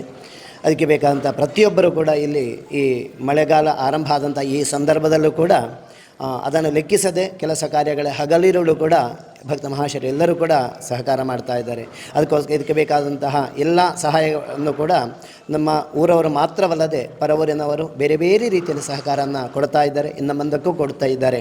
ಅದೇ ರೀತಿಯಾಗಿ ಉದ್ಘಾಟನೆಗೊಂಡು ಈ ಭವ್ಯ ಮಂದಿರದಲ್ಲಿ ಇನ್ನೂ ಕೂಡ ಉತ್ತರೋತ್ತರವಾದಂಥ ಅಭಿವೃದ್ಧಿ ಆಗಬೇಕು. ಅದೇ ರೀತಿ ಕ್ಷೇತ್ರಕ್ಕೆ ಅವರವರ ಮನ ಸಂಕಲ್ಪಗಳು ಈಡೇರಬೇಕು ಎಂಬಂತಹ ಆಶಯದೊಂದಿಗೆ ಈ ಕಾರ್ಯಕ್ರಮಗಳು ಒಳ್ಳೆಯ ರೀತಿ ನಡೆಯುವಂಥ ಯೋಗ ಭಾಗ್ಯಗಳು ಸನ್ನಿಧಾನದಲ್ಲಿರತಕ್ಕಂಥ ಸಮಸ್ತ ದೈವಿಕ ಶಕ್ತಿಗಳು ನಮಗೆ ಅನುಗ್ರಹಿಸಬೇಕು ಅಂತ ಪ್ರಾರ್ಥಿಸ್ತಾ ಇದ್ದೇವೆ. ಅವಕಾಶಕ್ಕಾಗಿ ವಂದನೆಗಳು. ಈ ಮಂದಿರ ಪುನರ್ ನಿರ್ಮಾಣಗೊಳ್ಳಬೇಕಾದ್ರೆ ಅದಕ್ಕೆ ಸಮಿತಿ ಆಗಬೇಕು. ಸಮಿತಿಯ ಮುಖಾಂತರವಾಗಿ ಹಲವು ಕಾರ್ಯಚಟುವಟಿಕೆಗಳಿವೆ. ಅದನ್ನು ಯಶಸ್ವಿಗೊಳಿಸಬೇಕಾದ್ರೆ ಅದಕ್ಕೆ ಓರ್ವ ನಾಯಕತ್ವ ಬಹಳ ಮುಖ್ಯವಾಗಿ ಬೇಕಾಗಿರುವಂಥದ್ದು. ಬಹುಶಃ ಈ ಸಮಿತಿಯ ಆಯ್ಕೆಯ ಸಂದರ್ಭದಲ್ಲಿ ಓರ್ವ ಸಮರ್ಪಕವಾದ ಮತ್ತು ಇಲ್ಲಿಗೆ ಪೂರಕವಾದಂಥ ಒಬ್ಬ ವ್ಯಕ್ತಿ ಅಧ್ಯಕ್ಷನಾಗಿ ಸಿಕ್ಕಿರುವಂಥದ್ದು, ಎಲ್ಲರನ್ನು ಹೊಂದಾಣಿಕೆಯಿಂದ ತೆಗೆದುಕೊಂಡು ಹೋಗುವಂತಹ ಸ್ವಭಾವವನ್ನು ಕೂಡ ಇರಿಸಿಕೊಂಡಂತಹ ಜಯಪ್ರಕಾಶ್ ರೈ ಅವರು ಮುಂಡೂರು ಪ್ರಾಥಮಿಕ ಕೃಷಿ ಪತ್ತಿನ ಸಹಕಾರಿ ಸಂಘದ ಮುಖ್ಯ ಕಾರ್ಯನಿರ್ವಹಣಾಧಿಕಾರಿಯಾಗಿ ಕೂಡ ಕರ್ತವ್ಯವನ್ನು ನಿರ್ವಹಿಸ್ತಾ ಇದ್ದಾರೆ. ಇದೇ ಭಾಗದವರು ಕೂಡ. ಅವರ ಹತ್ರ ಮಾತಾಡೋಣ. ಸರ್ ನಮಸ್ತೆ. ಈ ಒಂದು ಪುನರ್ ನಿರ್ಮಾಣದ ಸಮಿತಿಯ ಅಧ್ಯಕ್ಷನಾಗಿ ನಿಮಗೆ ಯಾವ ರೀತಿಯಾಗಿ ಇಲ್ಲಿ ಯೋಗ ಕೂಡಿ ಬಂತು ಅಂತ? ಬಹಳ ಸಂತೋಷವಾಗ್ತದೆ. ಸಿದ್ಧಿವಿನಾಯಕ ಸೇವಾ ಸಂಘ ರಿಜಿಸ್ಟರ್ಡ್ 2002ರಿಂದ ರಿಜಿಸ್ಟರ್ಡ್ ಆಗಿರುಕೊಂಡು ಕಳೆದ 24 ವರ್ಷಗಳಿಂದ ಈ ಒಂದು ಸುಂದರ ರಮಣೀಯ ತಾಣದಲ್ಲಿ ಈ ಒಂದು ಸಿದ್ಧಿವಿನಾಯಕ ದೇವರ ಪ್ರತಿಷ್ಠಾಪನೆಗೊಂಡು ವಿವಿಧ ಹಂತದಲ್ಲಿ ಭಜನೆಯ ಮೂಲಕ ಕಾರ್ಯಕ್ರಮ ನಡೆಯುತ್ತಿತ್ತು. ಬಹುಶಃ 1 ವರ್ಷ 5 ತಿಂಗಳ ಹಿಂದೆ ಊರಿನವರ ಹಿರಿಯರ ಮತ್ತು ಇಲ್ಲಿಯ ಭಜಕರ ತೀರ್ಮಾನದಂತೆ ಈ ಮಂದಿರವನ್ನು ಪುನರ್ ನಿರ್ಮಾಣಗೊಳಿಸಬೇಕು, ಅಭಿವೃದ್ಧಿಗೊಳಿಸಬೇಕು ಎನ್ನುವಂಥ ಚಿಂತನೆಯೊಂದಿಗೆ ದೇವರಲ್ಲಿ ಪ್ರಾರ್ಥಿಸಿದಾಗ ಮಾಡುವುದಾಗಿ ಅವರು ನಿರ್ಣಯಿಸಿದಾಗ ಆ ಸಮಿತಿಯಲ್ಲಿ ಬಹುಶಃ ದೇವರು ನಮಗೆ ಕೊಟ್ಟಂಥ ಯೋಗ ಅದು ನಮಗೆ ಸಿಕ್ಕಿತು. ಬಹುಶಃ 1 ವರ್ಷ 4 ತಿಂಗಳ ಹಿಂದೆ ನಾವೇನು ನಮ್ಮ ಹಿಂದೂ ಸಂಪ್ರದಾಯದಲ್ಲಿ ಏನೆಲ್ಲ ಕೆಲಸವನ್ನು ಆರಂಭಿಸಬೇಕಾದ್ರೆ ನಾವೆಲ್ಲ ಯಾವ ರೀತಿ ನಾವು ಅದನ್ನು ತಗೊಳ್ಬೇಕು ಎನ್ನುವಂಥ ನಿಟ್ಟಿನಲ್ಲಿ ನಮ್ಮ ಇಲ್ಲಿರುವಂತಹ ಗೌರವಾಧ್ಯಕ್ಷರು ಹಾಗೆ ಕಮಿಟಿಯವರು ತೆಗೆದುಕೊಂಡ ನಿರ್ಧಾರಗಳು ಆ ದೇವರಿಗೆ ಪ್ರಿಯವಾಗಿ ಬಂದಿದೆ. ಆ ದೇವರ ಆ ದಿವ್ಯ ಮಾರ್ಗದರ್ಶನ ನಮ್ಮ ಎಲ್ಲರಿಗೆ ಸಿಕ್ಕಿದೆ ಅಂತ ಎನ್ನುವುದಕ್ಕೆ ಕಡಖಂಡಿತವಾಗಿ ಹೇಳ್ತೇವೆ. ಆ ಮಾರ್ಗದರ್ಶನದಲ್ಲಿ ನಂತರ ನಡೆದಂತಹ ಸ್ವಾಮಿನಾಥ್ ಪಣಿಕರ್ರವರ ದೈವಜ್ಞರ ಮಾರ್ಗದರ್ಶನ ಇರ್ಬೋದು, ಬೆದರಡ್ಕ ರಮೇಶ್ ಕಾರಂತರ ವಾಸ್ತು ಶಿಲ್ಪಿಯ ಅವರು ಕೊಟ್ಟಂತಹ ಮಾರ್ಗದರ್ಶನ ಇರ್ಬೋದು. ಆ ಮೂಲಕ ನಾವು ನಡೆದು ಬಂದಂತಹ ದಾರಿ ಅದು ಅಭೂತಪೂರ್ವವಾಗಿತ್ತು. ನಾವು ನಮ್ಮ ಸಮಿತಿಯವರೆಲ್ಲ ಒಟ್ಟುಗೂಡಿಕೊಂಡು ಇಲ್ಲಿಯ ಭಜಕರೆಲ್ಲ ಒಟ್ಟುಗೂಡಿಕೊಂಡು ಸೇವಾ ಸಂಘದ ಸದಸ್ಯರೆಲ್ಲ ಒಟ್ಟುಗೂಡಿಕೊಂಡು ನಾವು ಹಾಕಿಕೊಂಡ ಕಾರ್ಯಯೋಜನೆ 40 ಲಕ್ಷದ ಏನು ಬಜೆಟ್ ಉಂಟು, ನಮ್ಮ ಮಾಡಿಕೊಂಡ ಬಜೆಟ್ ಉಂಟು. ಆ ಬಜೆಟನ್ನು ನಾವು ಬೆನ್ನತ್ತಿ ಹೋಗುವಂಥ ಸಂದರ್ಭ ಈ ಪರಿಸರದಲ್ಲಿ ಇರತಕ್ಕಂತಹ 257 ಮನೆಯನ್ನು ಈ ಮಂದಿರಕ್ಕೆ ಜೋಡಣೆ ಮಾಡಿಕೊಳ್ಳುವಂಥ ಕಾರ್ಯಕ್ರಮ. ಈ ಮಂದಿರದಿಂದ ಆ 250 ಮನೆಗಳಿಗೆ ಯಾವ ರೀತಿ ಪ್ರಯೋಜನವನ್ನು ನೀಡುವಂಥ ಒಂದು ಕಾರ್ಯಕ್ರಮ, ಆ ಒಂದು ಹಣಕಾಸಿನ ಮೂಲವನ್ನು ತರುವಂಥ ಕಾರ್ಯಕ್ರಮ, ಎಲ್ಲ ಕಾರ್ಯಕ್ರಮವನ್ನು ಒಂದು ಮಂದಿರದ ಜೊತೆಗೆ ಸೇರಿಸಿ ಧಾರ್ಮಿಕ ಪ್ರಜ್ಞೆಯನ್ನು ಮೂಡಿಸುವ ಮೂಲಕ ಈ ಮಂದಿರದ ಒಂದು ಕಾಂತಿಯನ್ನು ಉಜ್ವಲಗೊಳಿಸುವಲ್ಲಿ ನಾವೆಲ್ಲ ಕಾರ್ಯಯೋಜನೆಯನ್ನು ಮಾಡಿಕೊಂಡಿದ್ದೇವೆ. ಎಲ್ಲ ಭಜಕರ ಪರಿಶ್ರಮ, ಇಲ್ಲಿಯ ಹಿರಿಯರ ಮಾರ್ಗದರ್ಶನ, ಇಲ್ಲಿಯ ಹಿರಿಯರ ಒಂದು ಸಹಭಾಗಿತ್ವ ನಮಗೆ ಕಡಖಂಡಿತ ಸಿಕ್ಕಿದೆ. ಆ ಒಂದು ದಿಶೆಯಲ್ಲಿ ದೇವರ ಅನುಗ್ರಹ ಪರಿಪೂರ್ಣವಾಗಿ ದೊರೆತಿದೆ. ಇಲ್ಲಿವರೆಗಿನ ಕಾರ್ಯಕ್ರಮಕ್ಕೆ ಯಾವುದೇ ರೀತಿಯ ಚ್ಯುತಿ ಬಂದಿಲ್ಲ. ಇನ್ನು 3 ದಿವಸದ ಕಾರ್ಯಕ್ರಮ ನಾವು ಅದ್ಧೂರಿಯಾಗಿ ಆ ದೇವರ ಭಗವಂತನ ಒಂದು ಆಶೀರ್ವಾದದಲ್ಲಿ ನಾವು ನಡೆಸುತ್ತೇವೆ ಎನ್ನುವಂಥ ಒಂದು ಮಹತ್ವಾಕಾಂಕ್ಷೆ ನಮ್ಮಲ್ಲಿ ಉಂಟು, ಆ ಒಂದು ಭರವಸೆ ನಮ್ಮಲ್ಲಿ ಉಂಟು. ಆರಂಭದಲ್ಲಿ ನಿಮ್ಮ ಒಂದು ಕಲ್ಪನೆ ಅಂದರೆ ಈ ರೀತಿಯಾಗಿ ನಡಿಬೇಕು, ಈ ರೀತಿಯಾಗಿ ಇರಬೇಕು ಅಂತ ನಿಮ್ಮದು ಯೋಜನೆಗಳಿತ್ತು. ಅದು ಅದಕ್ಕೆ ಪೂರಕವಾಗಿ ನಡೆದಿದೆಯಾ ಅಥವಾ ಅದಕ್ಕಿಂತ ಮಿಗಿಲಾಗಿ ಕೂಡ ನಡೆದಿದೆಯಾ? ಖಂಡಿತ ನಡೆದಿದೆ. ನಮ್ಮ ಏನು ಆಲೋಚನೆ ಉಂಟು ನಾವು ಭಗವಂತನಲ್ಲಿ ಅರ್ಪಿಸಿದ್ದು, ದೇವರಿಗೆ ಭವ್ಯವೂ ದಿವ್ಯವೂ ಆಗಿರತಕ್ಕಂಥ ಮಂದಿರ ನಿರ್ಮಾಣ ಆಗಬೇಕು. ಯಾವ ರೀತಿ ಆಗಬೇಕು ಎನ್ನುವಂಥದ್ದು ದೇವರಿಗೆ ಬಿಟ್ಟದ್ದು. ಇಷ್ಟವರೆಗೆ ಹೀಗೆ ಆಗಬೇಕು ಎನ್ನುವಂಥ ಕಲ್ಪನೆ ನಮ್ಮಲ್ಲಿರಲಿಲ್ಲ. ದೈವಜ್ಞರ ಸಂಕಲ್ಪ, ಬಹುಶಃ ಭಜನೆಯ ಮೂಲಕ, ಹರಕೆ ಭಜನೆ ಮೂಲಕ ನಾವು ಇಲ್ಲಿ ಒಂದಷ್ಟು ಜನ ಬರ್ತಾ ಇದ್ದರು. ಅದನ್ನು ಸ್ವಲ್ಪ ದ್ವಿಗುಣ ಮಾಡುವುದು, ಯಾವ ರೀತಿ ಕೆಲವೊಂದು ನಾವು ಯಾವ ರೀತಿ ಮಾಡ್ಬೋದು ಎನ್ನುವಂಥದ್ದನ್ನು ನಾವು ಜೋಡಣೆ ಮಾಡಿಕೊಂಡೆವು. ವಿಶೇಷವಾಗಿ ನಾವು ಈ ಒಂದು 250 ಮನೆಗಳನ್ನು ಆಸಕ್ತರ ಯಾರಿದ್ದಾರೆ ಅವರಿಗೆ ಒಂದು ಶಕ್ತಿಯನ್ನು ಕೊಡುವ ದೃಷ್ಟಿಯಲ್ಲಿ ನಾವು ಚೈತನ್ಯ ಸಹಾಯಸ್ಥ ನಿಧಿ ಅನ್ನುವಂಥ ಒಂದು ಕಾರ್ಯಕ್ರಮ ಮಾಡಿದೆವು. ಕೃಷಿಕರೆಲ್ಲ ಇಲ್ಲಿ ವಾಸಿಸುವವರು, ಎಲ್ಲ ಕೃಷಿಕರು ಇರುವಂಥದ್ದು. ಆ ಕೃಷಿ ಕಾರ್ಯಕ್ರಮವನ್ನು ನಾವು ಜೋಡಣೆ ಮಾಡಿಕೊಂಡೆವು. ಭಜನೆಯನ್ನು ನಿರಂತರವಾಗಿ ನಾವು ಇಲ್ಲಿ ಇನ್ನಷ್ಟು ವೈಭವಯುತವಾಗಿ ಮಾಡಿದೆವು. ವಾರ್ಷಿಕೋತ್ಸವವನ್ನು ಮಾಡ್ತಾ ಒಂದು ವೈಭವಯುತವಾಗಿ ಮಾಡಿದೆವು. ನಗರ ಭಜನೆ ಇರ್ಬೋದು, ನವರಾತ್ರಿ ಭಜನೆ ಇರ್ಬೋದು, ಎಲ್ಲವನ್ನು ಕೂಡ ಒಂದು ಸ್ವಲ್ಪ ಪಾಲ್ಗೊಳ್ಳುವ ರೀತಿಯಲ್ಲಿ ಮಾಡುವುದರ ಮೂಲಕ ಇನ್ನಷ್ಟು ಮೆರುಗು ಬಂತು. ಈಗ ಈ ದೈವಜ್ಞರ ಮುಖಾಂತರವಾಗಿ ತಾವು ಹೇಳಿರೋ ರೀತಿಯಲ್ಲಿ ಈ ಒಂದು ಮಂದಿರ ದೇವರು ಇಲ್ಲಿ ಇದನ್ನೊಂದು ದೇವಾಲಯದ ವಿಧಿ ಪ್ರಕಾರವಾಗಿ ಬಯಸ್ತಾ ಇದ್ದಾರೆ ಎನ್ನುವಂಥದ್ದು ದೈವಜ್ಞರ ಮುಖಾಂತರ ಕಂಡು ಬಂದಿರೋ ಒಂದು ಪ್ರಶ್ನಾ ಚಿಂತನೆಯಲ್ಲಿ. ಬಹುಶಃ ಅದಕ್ಕೆ ಪೂರಕವಾಗಿ ಹೇಗೆ ನಡೆಯಿತು ಮಂದಿರ ಅಂತ? ಮಂದಿರ ಪ್ರಶ್ನಾ ಚಿಂತನೆಯಲ್ಲಿ ಬರುವಾಗ ಇಲ್ಲಿ ಅದಕ್ಕಿಂತ ಮುಂಚಿನ ನಾವು ಸ್ಥಳ ಪ್ರಶ್ನೆಯನ್ನು ಅಲ್ಲೇ ಪ್ರಶ್ನೆ ಮಾಡುವ ಸಂದರ್ಭದಲ್ಲಿ ಅಲ್ಲಿ ಮಂದಿರ ನಿರ್ಮಾಣ ಆಗಬೇಕು, ನೀವು ಅದನ್ನು ಮಾಡುವ ಇದಿಲ್ಲ, ಮಂದಿರವೇ ನಿರ್ಮಾಣ ಆಗಬೇಕು ಅನ್ನುವಂಥ ಒಂದು ಸಲಹೆ ಬಂತು.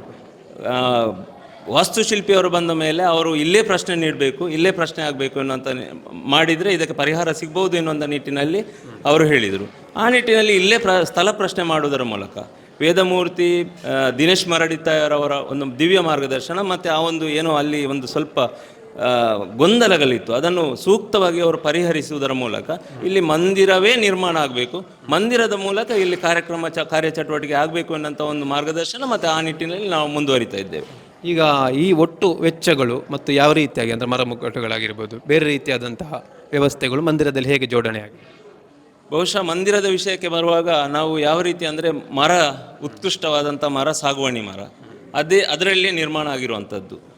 ಪ್ರತಿ ಮರಗಳು ಕೂಡ ಸಾಗುವಾಣಿ ಮರ, ರೀಪು ಕೂಡ ಸಾಗುವಾಣಿ ಮರದಲ್ಲಿ ನಿರ್ಮಾಣ ಆಗಿದೆ. ಛಾಯಾಬಿಂಬದಲ್ಲಿ ಮೊದಲಿಗೆ ನಾವು ಪ್ರಶ್ನಾ ಚಿಂತನೆಯಲ್ಲಿ ಬಂದಾಗೆ ಊರಿನವರಿಂದ ಬೆಳ್ಳಿ ಸಮರ್ಪಣೆ ಮೂಲಕ ಛಾಯಾಬಿಂಬ ಮಾಡೋದಂತು, ಅದು ಕೂಡ ಯಶಸ್ವಿಯಾಗಿದೆ. ಎಲ್ಲ ಮನೆಗಳಿಂದ 250 ಮನೆಗಳಿಂದ ಕೂಡ 2 kg ಬೆಳ್ಳಿ ನಮಗೆ ಇಲ್ಲಿ ಸಮರ್ಪಣೆ ಆಗಿದೆ. ಅದು ಕೂಡ ಪರಿಪೂರ್ಣವಾಗಿ ಛಾಯಾಬಿಂಬ ಅದರಲ್ಲಿ ಆಗಿದೆ. ಮತ್ತು 40 ಲಕ್ಷದ ಬಜೆಟ್ ಈಗಾಗಲೇ ನಮಗೆ ಸಾಧಾರಣ 26 ಲಕ್ಷದಷ್ಟು ನಮಗೆ ಈಗಾಗಲೇ ಹಣದ ಸಂಗ್ರಹ ಆಗಿದೆ. 24 ಲಕ್ಷದಷ್ಟು ನಮಗೆ ಖರ್ಚಾಗುವಂಥ ವ್ಯವಸ್ಥೆಗಳು ಆಗಿದೆ. ಮತ್ತು ವಿಶೇಷವಾಗಿ ಇಲ್ಲಿ ನಾನು ಅಂದುಕೊಂಡಾಗೆ ಆ ಕೆಲಸಕ್ಕೆ ಎಷ್ಟು ಬೇಕು ಅಷ್ಟು ಆ ಹಣದ ಸಂಪನ್ಮೂಲ ಬರ್ತಾಯಿತ್ತು, ಅದು ಸುಸೂತ್ರವಾಗಿ ಹೋಗ್ತಾಯಿತ್ತು. ಇಲ್ಲಿವರೆಗೆ ಯಾವುದೇ ಥರದ ಪೆಂಡಿಂಗ್ಗಳು, ಯಾವುದೇ ರೀತಿಯ ಹಣ ನಾವು ಕೊಡಲಿಕ್ಕೆ ಬಾಕಿ ಉಂಟು ಅಂತ ಹೇಳುವಂಥ ಸನ್ನಿವೇಶ ನಮಗೆ ಭಗವಂತನ ಆಶೀರ್ವಾದದಲ್ಲಿ ಬರಲಿಲ್ಲ. ದೇವರಲ್ಲಿ ನಂಬಿಕೆ ಇದ್ದವರು ಎಷ್ಟೋ ಜನ ಇದ್ದಾರೆ, ಅವರ ಒಂದು ಉದಾರ ಕೊಡುಗೆಗಳು ಇಲ್ಲಿಗೆ ಅಪಾರವಾಗಿದೆ. ಅದು ಕೂಡ ಇಲ್ಲಿ ಮಾನ್ಯ ಮಾಡಬೇಕಾಗಿದೆ. ಆ ಮೂಲಕ ನಾವು ಇಲ್ಲಿ 3 ದಿವಸದ ಸಭಾ ಕಾರ್ಯಕ್ರಮಗಳನ್ನು ಇಟ್ಟುಕೊಂಡಿದ್ದೇವೆ. ಇವತ್ತು ಬಹುಶಃ ನಮ್ಮ ಪುತ್ತೂರಿನ ಜನಪ್ರಿಯ ಶಾಸಕರು ಅಧ್ಯಕ್ಷತೆಯಲ್ಲಿ ಇವತ್ತು ಕಾರ್ಯಕ್ರಮ ನಡೀತದೆ.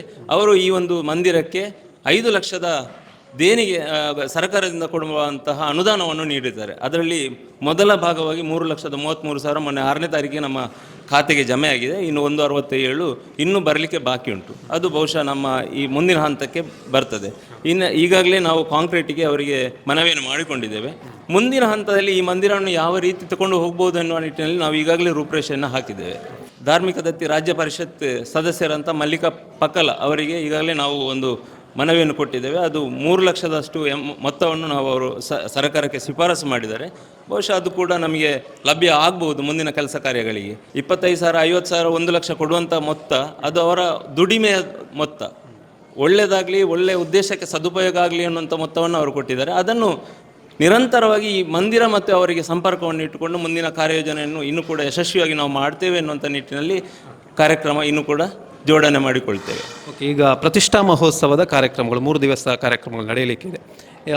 ಭೀಕರವಾದಂತಹ ಮಳೆ ಬರ್ತಾ ಇದೆ. ಅದರ ಅಡಿಯಲ್ಲಿಯೂ ಕೂಡ ಸಾಕಷ್ಟು ಮಂದಿಯಲ್ಲಿ ಇಲ್ಲಿ ನಿತ್ಯ ನಿರಂತರವಾಗಿ ಕೆಲಸವನ್ನು ಮಾಡಿಕೊಂಡು ವ್ಯವಸ್ಥೆಯ ಜೋಡಣೆಯಲ್ಲಿ ತೊಡಗಿಸಿಕೊಂಡಿರುವಂಥದ್ದು. ಬಹುಶಃ ಈ ಮಳೆಯಲ್ಲಿ ವ್ಯವಸ್ಥೆಗಳ ಜೋಡಣೆ ಯಾವ ರೀತಿಯಾಗಿರ್ತದೆ ಕಾರ್ಯಕ್ರಮಕ್ಕೆ? ಸಾಕಷ್ಟು ಮಂದಿ ಭಕ್ತರು ಕೂಡ ಆಗಮಿಸುವಂಥ ನಿರೀಕ್ಷೆ ಇದೆ. ಬಹುಶಃ ಈ ಸಂದರ್ಭದಲ್ಲಿ ಅನ್ನಪ್ರಸಾದ ವ್ಯವಸ್ಥೆ ಆಗಿರ್ಬೋದು, ಧಾರ್ಮಿಕ ಸಭಾ ಕಾರ್ಯಕ್ರಮವಾಗಿರ್ಬೋದು, ಸಾಂಸ್ಕೃತಿಕ ಕಾರ್ಯಕ್ರಮಗಳು, ಇತ್ತ ಕಡೆ ವೈದಿಕ ಕಾರ್ಯಕ್ರಮಗಳು, ಇವೆಲ್ಲ ಯಾವ ರೀತಿಯಾದಂಥ ಜೋಡಣೆ ಆಗಿದೆ ಅಥವಾ ಅದಕ್ಕೆ ಸಮಿತಿಗಳು ಮಾಡಿಕೊಂಡಿದ್ದಾರೆ, ಯಾವ ರೀತಿಯಾಗಿ ನಡೆಯುತ್ತೆ? ಖಂಡಿತ ನಾವು ಪ್ರಕೃತಿಯ ಜೊತೆಗೆ ಜೀವಿಸುವವರು.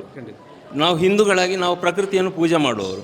ಪ್ರತಿ ಕಲ್ಲು, ಮಳೆ, ನೀರು, ಬೆಂಕಿ ಎಲ್ಲವನ್ನು ನಾವು ಪೂಜೆ ಮಾಡುವವರು. ನಾವು ಪ್ರಕೃತಿಗೆ ಕೈ ಮುಗಿಯುವುದು, ಪ್ರಕೃತಿಯೊಟ್ಟಿಗೆ ನಾವು ಕೂಡ ಬದುಕ್ತೇವೆ ಎನ್ನುವಂಥದ್ದು. ಇಲ್ಲಿ ಕೂಡ ಅದೇ ಆಗ್ತಾ ಉಂಟು. ನಾವೊಂದು ಅನಿಸಿದ್ದು, ನಾವು ಬೇರೆ ಬೇರೆ ದೊಡ್ಡ ಮಟ್ಟದಲ್ಲಿ ನಾವು ಸಜ್ಜಾಗಿದ್ದೆವು. ಸ್ವಲ್ಪ ಮಳೆ ಅಡಚಣೆ ಮತ್ತು ಸ್ವಲ್ಪ ಕಷ್ಟಕರವಾದಂಥ ಸನ್ನಿವೇಶ. ನಾವೀಗ ಇದೇ ಪರಿಸರದಲ್ಲಿ ಒಂದು 12,000ದಷ್ಟು ಚದರ ಅಡಿ ಇಲ್ಲಿ ಫುಲ್ ಶೀಟಿನ ವ್ಯವಸ್ಥೆ ಮಾಡಿದ್ದೇವೆ. ದೊಡ್ಡ ಪೆಂಡಲ್ ಹಾಕಿ ದೊಡ್ಡ ಒಂದು 3,200 ಸ್ಕ್ವೇರ್ ಫೀಟ್ನಷ್ಟು ನಾವು ಪೆಂಡಲ್ ಹಾಕಿ ನಾಟಕದ ವ್ಯವಸ್ಥೆಯನ್ನು ಅಲ್ಲಿ ಆ ಸ್ಟೇಜ್ ಮತ್ತು ಎಲ್ಲ ಅಲ್ಲಿ ವ್ಯವಸ್ಥೆ ಮಾಡ್ತೇವೆ. ಊಟದ ವ್ಯವಸ್ಥೆ, ಗೆಸ್ಟ್ಗಳಿಗೆ ಊಟದ ವ್ಯವಸ್ಥೆ, VIP ಗಳಿಗೆ ಕೂತ್ಕೊಳ್ಳುವಂಥ ವ್ಯವಸ್ಥೆ, ಹಾಗೆ ವೈದಿಕ ಕಾರ್ಯಕ್ರಮಕ್ಕೆ ವ್ಯವಸ್ಥೆಗಳು, ಆ ಥರದ ವ್ಯವಸ್ಥೆಗಳನ್ನು ಬಹಳಷ್ಟು ಶ್ರಮಪಟ್ಟು ಮಾಡ್ತಾ ಇದ್ದೇವೆ. ಇದಕ್ಕೆಲ್ಲ ಶಕ್ತಿ ಇಲ್ಲಿಯ ಕಾರ್ಯಕರ್ತರು, ಭಜಕರು, ಯಾವುದೇ ಸಮಿತಿಯಲ್ಲಿ ಇದ್ದರೂ ಕೂಡ ಇಲ್ಲದಿದ್ದರೂ ಕೂಡ ಎಲ್ಲರೂ ಜೊತೆ ಸೇರಿ ಮಾಡ್ತಾ ಇದ್ದಾರೆ. ವಿಶೇಷವಾಗಿ ಆರ್ಥಿಕ ಸಮಿತಿ ಮತ್ತು ಕಾರ್ಯಾಲಯ ಸಮಿತಿ, ಹಾಗೆ ಸ್ವಯಂ ಸೇವಕರ ಸಮಿತಿ, ನೀರಾವರಿ ಸಮಿತಿಗಳ ಕೆಲವೊಂದು ಸಮಿತಿಗಳನ್ನು ಜೋಡಣೆ ಮಾಡಿಕೊಂಡು ಆ ಮೂಲಕ ನಾವು ಕಾರ್ಯಪ್ರವೃತ್ತವರಾಗಿದ್ದೇವೆ. ಕೊನೆಯದಾಗಿ ನಿಮ್ಮ ಸಮಿತಿಯ ಪರವಾಗಿ ಪರವೂರಿನ ಭಕ್ತರನ್ನು ಈ ಕಾರ್ಯಕ್ರಮಕ್ಕೆ ಹೇಗೆ ಆಹ್ವಾನಿಸ್ತೇವೆ? ಬಹುಶಃ ನಾವು ಭಾರಿ ಪ್ರೀತಿಪೂರ್ವಕವಾಗಿ ಅವರನ್ನು ಸ್ವಾಗತಿಸ್ತೇವೆ. ಅಂದರೆ ಇಲ್ಲಿ 250 ಮನೆ ಇದ್ದರೂ ಕೂಡ ಹೃದಯ ಶ್ರೀಮಂತರು. ಆರ್ಥಿಕವಾಗಿ ಅಷ್ಟೇನು ದೊಡ್ಡ ಮಟ್ಟದಲ್ಲಿ ನಾವು ಇಲ್ಲ. ನಮಗೆ ಏನಿದ್ರೂ ಕೂಡ ಹೊರಗಿನ ಬಂಡವಾಳ ಸ್ವಲ್ಪ ನಮಗೆ ಒಳ್ಳೆ ರೀತಿಯಲ್ಲಿ ಪ್ರಯೋಜನ ಆಗಿದೆ. ಅದಲ್ಲದೆ ಸಂಘ ಸಂಸ್ಥೆಗಳು ಕೂಡ ಒಳ್ಳೆ ರೀತಿಯಲ್ಲಿ ಸಹಕಾರವನ್ನು ನೀಡಿದೆ. ನಮ್ಮ ಮುಂಡೂರು ಪ್ರಾಥಮಿಕ ಕೃಷಿ ಪತ್ತಿನ ಸಹಕಾರಿ ಸಂಘ, ಹಾಗೆ ಇರದಬೆಟ್ಟಂಬಾಡಿ ಪ್ರಾಥಮಿಕ ಕೃಷಿ ಪತ್ತಿನ ಸಹಕಾರಿ ಸಂಘ, ಪಾಣಾಜೆ ಕೃಷಿ ಪತ್ತಿನ ಸಹಕಾರಿ ಸಂಘ, ಇಲ್ಲೇ ಇರುವಂಥ ಹಾಲುತ್ಪಾದಕರ ಸಹಕಾರಿ ಸಂಘ, ಎಲ್ಲ ಸಂಘ ಸಂಸ್ಥೆಗಳು ಸಾಕಷ್ಟು ನಮಗೆ ಉತ್ತಮ ರೀತಿಯಲ್ಲಿ ಸಹಕಾರ ಕೊಟ್ಟಿದೆ. ಶ್ರೀ ಮಹಾಲಿಂಗೇಶ್ವರ ದೇವಸ್ಥಾನ ಬೆಟ್ಟಂಪಾಡಿ, ಹಾಗೆ ಇನ್ನಷ್ಟು ಭಜನಾ ಮಂದಿರಗಳು, ಎಲ್ಲ ಸಂಘ ಸಂಸ್ಥೆಗಳ ಒಂದು ಸಹಕಾರ ನಮಗೆ ಸಹಭಾಗಿತ್ವ ಖಂಡಿತ ಉಂಟು. ಈ ನಿಟ್ಟಿನಲ್ಲಿ ಅವರನ್ನೆಲ್ಲ ಪ್ರೀತಿಪೂರ್ವಕವಾಗಿ ನಾವು ನಮ್ಮ ಸಮಿತಿಯ ಪರವಾಗಿ ನಾವು ಸ್ವಾಗತ ಮಾಡ್ತೇವೆ. ನಾವೇನು ಇಲ್ಲಿ ಅತಿಥಿ ಸತ್ಕಾರ ಮಾಡ್ತೇವೆ ಅದನ್ನು ಸ್ವೀಕರಿಸಿಕೊಂಡು ನಮ್ಮೆಲ್ಲರಿಗೂ ಆಶೀರ್ವಾದ ಮಾಡಬೇಕು, ಅನುಗ್ರಹ ಮಾಡಬೇಕೆಂದು ಅವರಲ್ಲಿ ಕೇಳಿಕೊಳ್ತೇನೆ. ಇದಲ್ಲದೆ ನಮಗೆ ಊಟೋಪಚಾರದ ಬಗ್ಗೆ ಸೌತರ್ಕ ಮಹಾಗಣಪತಿ ದೇವಸ್ಥಾನದಿಂದ ಈಗಾಗಲೇ ನಮಗೆ ಒಂದು 500 ಜನರ ಹೊರೆ ಕಾಣಿಕೆ ನಮಗೆ ಇಲ್ಲಿ ಆಗಮಿಸಿ ಆಗಿದೆ. 5,000 ಜನರಿಗೆ ನಮಗೆ ಸಾಧಾರಣ ಪಟ್ಟಿ ಕೊಟ್ಟಿದ್ದೇವೆ. ಕುಕ್ಕೆ ಶ್ರೀ ಸುಬ್ರಹ್ಮಣ್ಯ ದೇವಸ್ಥಾನದಿಂದ ಇವತ್ತು ಆಗಮನ ಆಗ್ತದೆ. ನಾಳೆ 9:30ಕ್ಕೆ ಶ್ರೀ ಅಯ್ಯಪ್ಪ ಸ್ವಾಮಿ ಭಜನಾ ಮಂದಿರದಿಂದ ಊರ ಮತ್ತು ಪರವೂರ ಎಲ್ಲ ಪಾಣಾಜಿಯಿಂದ ಸೇರಿಕೊಂಡು ಎಲ್ಲ ಒಟ್ಟಿಗೆ ನಾವು ಹೊರೆಕಾಣಿಕೆಯ ಚಾಲನೆ ಮಾಡುವ ಮೂಲಕ ನಮ್ಮ ದೇವಸ್ಥಾನದ ಛಾಯಾಬಿಂಬವನ್ನು ಸೇರಿಕೊಂಡು ನಾವು ಇಲ್ಲಿಗೆ ಕಾರ್ಯಕ್ರಮ ಆರಂಭವಾಗ್ತದೆ. ಈಗಾಗಲೇ ಇವತ್ತಿನ ಕಾರ್ಯಾಲಯ ಉದ್ಘಾಟನೆ ಆಗಿದೆ. ಇನ್ನಷ್ಟು ಕಾರ್ಯಕ್ರಮಗಳು ವಿಧಿವಿಧಾನವಾಗಿ ವೈದಿಕವಾಗಿ ಎಲ್ಲವೂ ಸುಸೂತ್ರವಾಗಿ ನಡೆದಿದೆ. ನಾನು ವಿಜ್ಞಾಪನೆ ಮಾಡೋದು, ಎಲ್ಲ ಹಿಂದೂ ಭಕ್ತರು ಇಲ್ಲಿ ಏನೋ ಒಂದು ಚೈತನ್ಯ ಉಂಟು, ಇಲ್ಲಿ ಎಲ್ಲ ಆಗಮಿಸಬೇಕು, ಇಲ್ಲಿಯ ಒಂದು ವಾತಾವರಣವನ್ನು ಸವಿಬೇಕು, ಇಲ್ಲಿಯ ಒಂದು ಆತಿಥ್ಯವನ್ನು ಸ್ವೀಕರಿಸಬೇಕು, ದೇವರ ಆಶೀರ್ವಾದವನ್ನು ಪಡ್ಕೊಳ್ಬೇಕು ಎನ್ನುವಂಥ ಒಂದು ಮಾತನ್ನು ಕೇಳಿಕೊಳ್ತೇನೆ. ಧನ್ಯವಾದಗಳು ಸರ್. ಸಮಿತಿಯ ಪ್ರಧಾನ ಕಾರ್ಯದರ್ಶಿಗಳು ಸುರೇಂದ್ರ ಕಕ್ಕೂರ್ ಅವರು ನಮ್ಮ ಜೊತೆಗೆ ಇದ್ದಾರೆ. ಅವರೊಂದು ಅನುಭವವನ್ನು ಕೇಳೋಣ. ನಮಸ್ತೆ. ನಮಸ್ತೆ. ನಿಮ್ಮ ಒಂದು ಕಾರ್ಯದರ್ಶಿ ಅಧಿಕಾರಾವಧಿ ಈ ಒಂದು ಪುನರ್ನಿರ್ಮಾಣ ಆಗಿದೆ ಭಜನಾ ಮಂದಿರ, ಯಾವ ರೀತಿಯಾಗಿ ಸಂಘಟನೆ ಆಗಿದೆ ಎನ್ನುವಂಥ?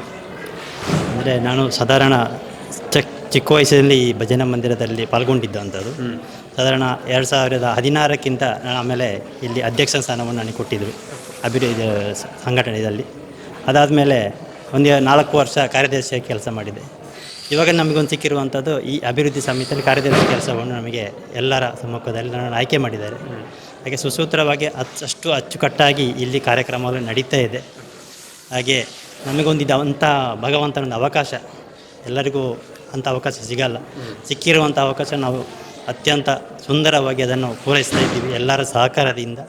ಎಲ್ಲ ನಮ್ಮ ಒಟ್ಟಿರುವಂತಹ ಅಥವಾ ಜೊತೆಗಾರರಲ್ಲಿ ಸೇರಿಸಿಕೊಂಡು ನಮ್ಮ ಅಧ್ಯಕ್ಷರು ನಮಗೆ ಒಳ್ಳೆಯ ರೀತಿಯಲ್ಲಿ ಸಹಕಾರ ಕೊಡ್ತಾ ಇದ್ದಾರೆ.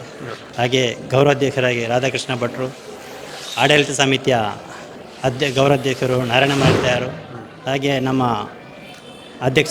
ಆಡಳಿತ ಸಮಿತಿಯ ಅಧ್ಯಕ್ಷರಾದಂತಹ ಶ್ರೀಕುಮಾರ್, ಇವರೆಲ್ಲ ನಮಗೆ ಒಳ್ಳೆಯ ಮಾರ್ಗದರ್ಶನ ಕೊಟ್ಟಿದ್ದಾರೆ. ಇಲ್ಲಿ ಎಲ್ಲರ ಭಕ್ತರಿಂದ ಅಂತ ನಡೆಯುವಂಥ ಕಾರ್ಯಕ್ರಮ. ಇಲ್ಲಿ ಯಾವುದು ಮೇಲು ಕೀಳು ಜಾತಿಯಾಗಲಿ ಯಾವ ಒಂಥರ ಭೇದ ಭಾವನೆ ಇಲ್ಲದೆ ಎಲ್ಲರೂ ಅಷ್ಟು ಶ್ರಮವಹಿಸಿ ಶ್ರಮದಾನ ಮಾಡ್ತಾಯಿದ್ದಾರೆ. ಸುಮಾರು 2 ಗಂಟೆವರೆಗೆ ಇಲ್ಲಿ ಶ್ರಮದಾನ ನಡೀತಾ ಇದೆ. ಎಲ್ಲ ಭಜನಾ ಸಂಘದಿಂದ ಅಥವಾ ಎಲ್ಲ 4 ನಮಗೆ ಪರಿಸರದಲ್ಲಿ 4 ದೇವಸ್ಥಾನಗಳಿದೆ. ಎಲ್ಲ ದೇವಸ್ಥಾನಗಳಿಂದ ನಮಗೆ ಸಪೋರ್ಟ್ ಬರ್ತದೆ. ಹಾಗೆ ಊರಿನವರೆಲ್ಲ ದಾನಿಗಳಿಂದ ಇಲ್ಲಿಗೆ ಬಂದಿರುವಂತಹ ಧನ ಸಹಾಯಗಳು ಒಳ್ಳೆ ರೀತಿಯಲ್ಲಿ ನಡೀತಾ ಇದೆ. ಅದರೊಳಗಡೆ ಒಂಥರ ಮಳೆಯದು ಸ್ವಲ್ಪ ನಮಗೆ ತೊಂದರೆ ಇದೆ. ಅದು ಎಲ್ಲ ಪ್ರಕೃತಿಯಲ್ಲಿ ಬರುವಂತಹ ವ್ಯವಸ್ಥೆ ಪರವಾಗಿಲ್ಲ. ಆದರೆ ಅಚ್ಚುಕಟ್ಟಾಗಿ ನಡಿಬೇಕು. ಇಲ್ಲಿ ಬರುವ ಭಕ್ತರಿಗೆ ಒಳ್ಳೆಯ ರೀತಿಯಲ್ಲಿ ಸ್ವಾಗತ ಮಾಡಿಕೊಂಡು ಅವರಿಗೆ ಇಲ್ಲಿ ಅಂತಹ ಪ್ರಸಾದವಾಗಲಿ ಅನ್ನ ಸಂತರ್ಪಣೆಗಳು ಅಚ್ಚುಕಟ್ಟಾಗಿ ನಡೆಯಲಿ. ಈ ಸಿದ್ಧಿವಿನಾಯಕನ ಭಜನಾ ಮಂದಿರ ಇನ್ನಷ್ಟು ಅಭಿವೃದ್ಧಿಯಾಗಲಿ ಅಂತ ನಾವೆಲ್ಲರೂ ದೇವರಲ್ಲಿ ಪ್ರಾರ್ಥನೆ ಮಾಡುವಂಥದ್ದು. ಸಿದ್ಧಿವಿನಾಯಕ ಸೇವಾ ಸಂಘದ ಅಧ್ಯಕ್ಷರಾಗಿರುವ ಶ್ರೀಕುಮಾರ್ ಅಡ್ಯತ್ಮರವರ ಜೊತೆಗಿದ್ದಾರೆ. ನಮಸ್ತೆ. ನೀವು ಒಂದು ಅಧ್ಯಕ್ಷರಾಗಿರುವಂತಹ ಈ ಒಂದು ಅವಧಿಯಲ್ಲಿ ಪುನರ್ನಿರ್ಮಾಣಗೊಳ್ತಾ ಇದೆ, ಹೇಗೆ ಅನಿಸ್ತಾ ಇದೆ? ನನಗೆ ತುಂಬ ಖುಷಿ ಆಗ್ತಾ ಉಂಟು.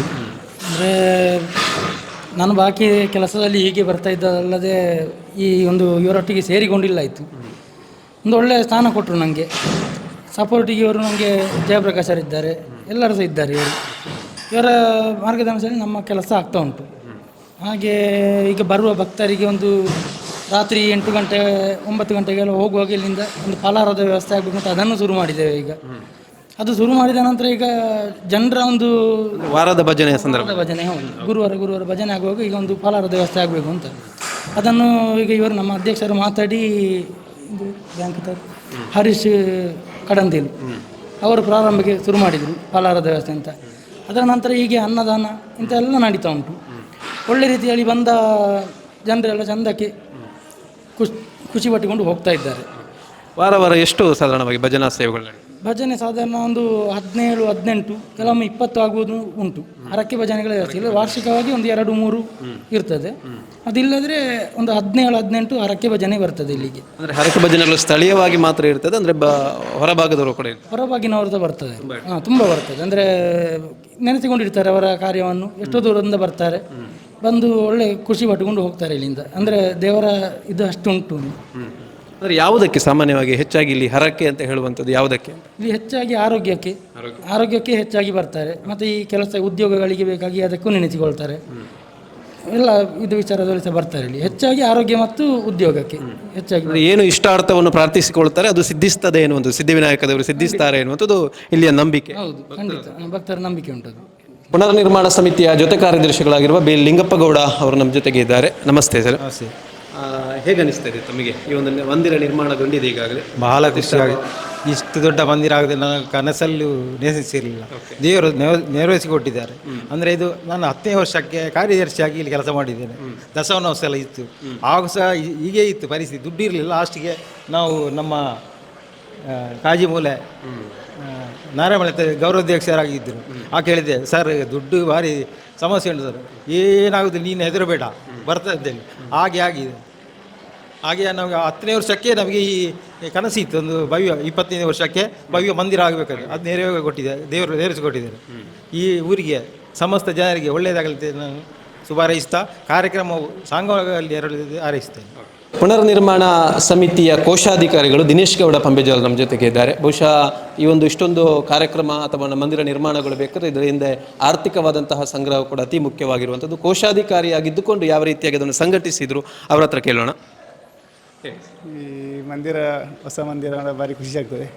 ಯಾಕಂದರೆ ಮೊದಲಿನ ಮಂದಿರ ಅಷ್ಟೊಂದು ಸೀಟೆಲ್ಲ ಹಾಕಿತ್ತು, ಆಗ ಸ್ವಲ್ಪ ಸೋರುವುದೆಲ್ಲ ಇತ್ತು. ಅದನ್ನೆಲ್ಲ ಬೇಡ ಅಂತ ನಮ್ಮ ಮಂದಿರ ಹೊಸತ್ತು ಮಾಡುವಂತ ಒಂದು ಪ್ಲ್ಯಾನ್ ಮಾಡಿದೆವು. ಯಾವ ಇಸವಿಯಲ್ಲಿ ಕಲ್ಪನೆ ಇತ್ತು ನಿಮಗೆ ಮಾಡಬೇಕಂದ್ರೆ ಇತ್ತು, ಮನಸ್ಸಲ್ಲಿತ್ತು. ಅದೇ ಹಣದ ಕ್ರೋಢೀಕರಣದ ಬಗ್ಗೆ ಭಾರಿ ನಮ್ಮ ಊರಲ್ಲೆಲ್ಲ ಇರುವುದು ಕೃಷಿಕರಲ್ಲ, ಹಾಗೆ ಎಲ್ಲ ಅವರಿಗೆ ಹೊರೆ ಹಾಕಲಿಕ್ಕೆ ಆಗೋದಿಲ್ಲ. ಹಾಗೆ ನಾವೊಂದು ಸಮಿತಿಯನ್ನು ಮಾಡುವಂಥ ನಮ್ಮ ಮೊದಲಿನ ಅಧ್ಯಕ್ಷರು ಕೃಷ್ಣಪ್ಪ ಕುಳ್ಳಾಳ ಅವರೆಲ್ಲ ಹೇಳಿದರು ಬೇರೆ ಮಂದಿರ ಮಾಡುವಂತ. ಹಾಗೆಲ್ಲರೂ ಊರಿನವರೆಲ್ಲ ಸೇರಿ ಮತ್ತೆ ಇದು ಮಾಡಬೇಕು. ಆಗ ಅದು ಯಾರನ್ನು ಮಾಡೋದು ಒಂದು ಅಧ್ಯಕ್ಷರಂತ ಬೇಕಲ್ಲ, ಅದಕ್ಕೆ ಗಟ್ಟಿ ಬೇಕಲ್ಲ. ಆಗ ನಮ್ಮ ಜಯಪ್ರಕಾಶ್ ಚೆಲ್ಲಡ್ಕ ಇವರನ್ನು ಅಧ್ಯಕ್ಷರಾಗಿ ಮಾಡುವಂತ ಹೇಳಿದರು. ಹಾಗೆ ಅವರನ್ನು ಮಾಡಿದ ಮೇಲೆ ಹಣದ ಕ್ರೋಢೀಕರಣದ ಬಗ್ಗೆ ನಮಗೆ ತಲೆಯೇ ಬಿಸಿ ಇಲ್ಲ. ಯಾಕಂದರೆ ಹಣ ಇಲ್ಲ ಅಂತ ನಾನು ಕೋಶಾಧಿಕಾರಿ ಹೇಳಿದರೆ ಅವ್ರು ಎಲ್ಲಿಯಾದರೂ ದಿನೇಶರು ಅದಕ್ಕೊಂದು ಹೆದರಬೇಡಿ, ಹಣದ ಕ್ರೋಢೀಕರಣದ ಬಗ್ಗೆ ಒಂದು ತಲೆಬಿಸಿ ಮಾಡಿ ಕೆಲಸ ಸಾಂಗವಾಗಿ ನಡೆಯಲಿ, ಅದೇ ಮಾತನ್ನು ಅವ್ರು ಹೇಳ್ತಾರೆ. ಅವರ ಅನುಗ್ರಹ ಇದರಲ್ಲಿ ನಮಗೆ ಇಷ್ಟೆಲ್ಲ ಎಲ್ಲ ಆಯಿತು ಅಂತ ನಾವು ಭಾರಿ ಖುಷಿಯಲ್ಲಿದ್ದೇವೆ. ಹಾಗೆ ನಾಳೆ ನಾಳೆ 28, 29, 30ಕ್ಕೆ ನಡೆಯುವ ಈ ಪ್ರತಿಷ್ಠಾ ಮಹೋತ್ಸವಕ್ಕೆ ಎಲ್ಲರಿಗೂ ಶುಭ ಹಾರೈಕೆಯನ್ನು ಮಾಡ್ತಿದ್ದೇವೆ. ನಾವು ಸಿದ್ಧಿವಿನಾಯಕ ಸೇವಾ ಸಂಘದ ಕಾರ್ಯದರ್ಶಿ ಗಣೇಶ್ ಪಂಬೇಜಲ್ ನಮ್ಮ ಜೊತೆಗೆ ಇದ್ದಾರೆ. ಒಟ್ಟು 3 ದಿವಸಗಳು ನಡೆಯುವಂತಹ ಕಾರ್ಯಕ್ರಮಗಳು ಯಾವ ರೀತಿಯಾಗಿ ನಡೆಯುತ್ತದೆ ನಾವು ಅದೇ ನಾಳೆ ಪ್ರಥಮವಾಗಿ ಶಾಸ್ತ್ರೀಯ ಸಂಗೀತ ನಡೀತದೆ. ಆನಂತರ ತಾಳಮದ್ದಲೆ ಕಾರ್ಯಕ್ರಮ ಇದೆ. ಅದೇ ರೀತಿಯಾಗಿ ಮತ್ತು ರಾತ್ರಿ ಯಕ್ಷಗಾನ ಕಾರ್ಯಕ್ರಮ ಇದೆ ನಮ್ಮ ಅರಿಸಿ ಕಡೆಯಿಂದಲ್ಲಿರುವ ನೇತೃತ್ವದಲ್ಲಿ. ಅದು ಸುಸೂತ್ರವಾಗಿ ನಡೀಲಿ ಅಂತ ನಾವು ದೇವರಲ್ಲಿ ಪ್ರಾರ್ಥಿಸುತ್ತಾ, ಅದೇ ಶಿವಾಜಿ ನಾಟಕ, ಛತ್ರಪತಿ ಶಿವಾಜಿ ನಾಟಕ ಯಾವಾಗ ನಡೆಯುತ್ತೆ? ಅದು 30 ತಾರೀಕಿಗೆ ರಾತ್ರಿ 9 ಗಂಟೆಗೆ ನಡೆಯಲಿದೆ. ಅದಕ್ಕೆ ಕೊಡಿಯಲ್ಬೈಲು ಇವರ ನಿರ್ದೇಶನದಲ್ಲಿ ನಡೆಯಲಿದೆ. ಅದು ಭಾರಿ ನಿರೀಕ್ಷೆಯಲ್ಲಿದ್ದೇವೆ. ಶಿವಾಜಿ ನಾಟಕ ಅನ್ನುವಂಥದ್ದು ಈ ಪುತ್ತೂರು ತಾಲೂಕಲ್ಲಿ ಪ್ರಥಮ ಬಾರಿಗೆ ಇಲ್ಲಿ ನಡೀತೀವಿ ಅನ್ನುವ ಪ್ರಶ್ನೆ ಎಲ್ಲರಲ್ಲಿ ಇದಾಗ್ತಿದೆ. ಅದರಲ್ಲಿ ಜನಸಂಖ್ಯೆ ಅತಿ ಹೆಚ್ಚು ಸೇರುವ ಸಂದರ್ಭ ಇಲ್ಲಿ ಆಗ್ತಿದೆ ಅನ್ನುವಂಥದ್ದು ನನಗೆ ಭಾರಿ ಖುಷಿಯ ಸಂಗತಿ. ನಿತ್ಯ ಭಜನಾ ಕಾರ್ಯಕ್ರಮಗಳು ನಡೀತದೆ. ನಿತ್ಯ ಭಜನಾ ಕಾರ್ಯಕ್ರಮಗಳು ನಡೀತದೆ. 3 ದಿವಸಗಳು ಬೇರೆ ಬೇರೆ ತಂಡಗಳಿಂದ ಬಂದು ಇಲ್ಲಿ ಭಜನಾ ಸೇವೆಗಳು ನಡೀತಿದೆ. ಹಾಗೆ ನಾಳೆ ಮೆರವಣಿಗೆ ಸಂದರ್ಭ ಇದೆ.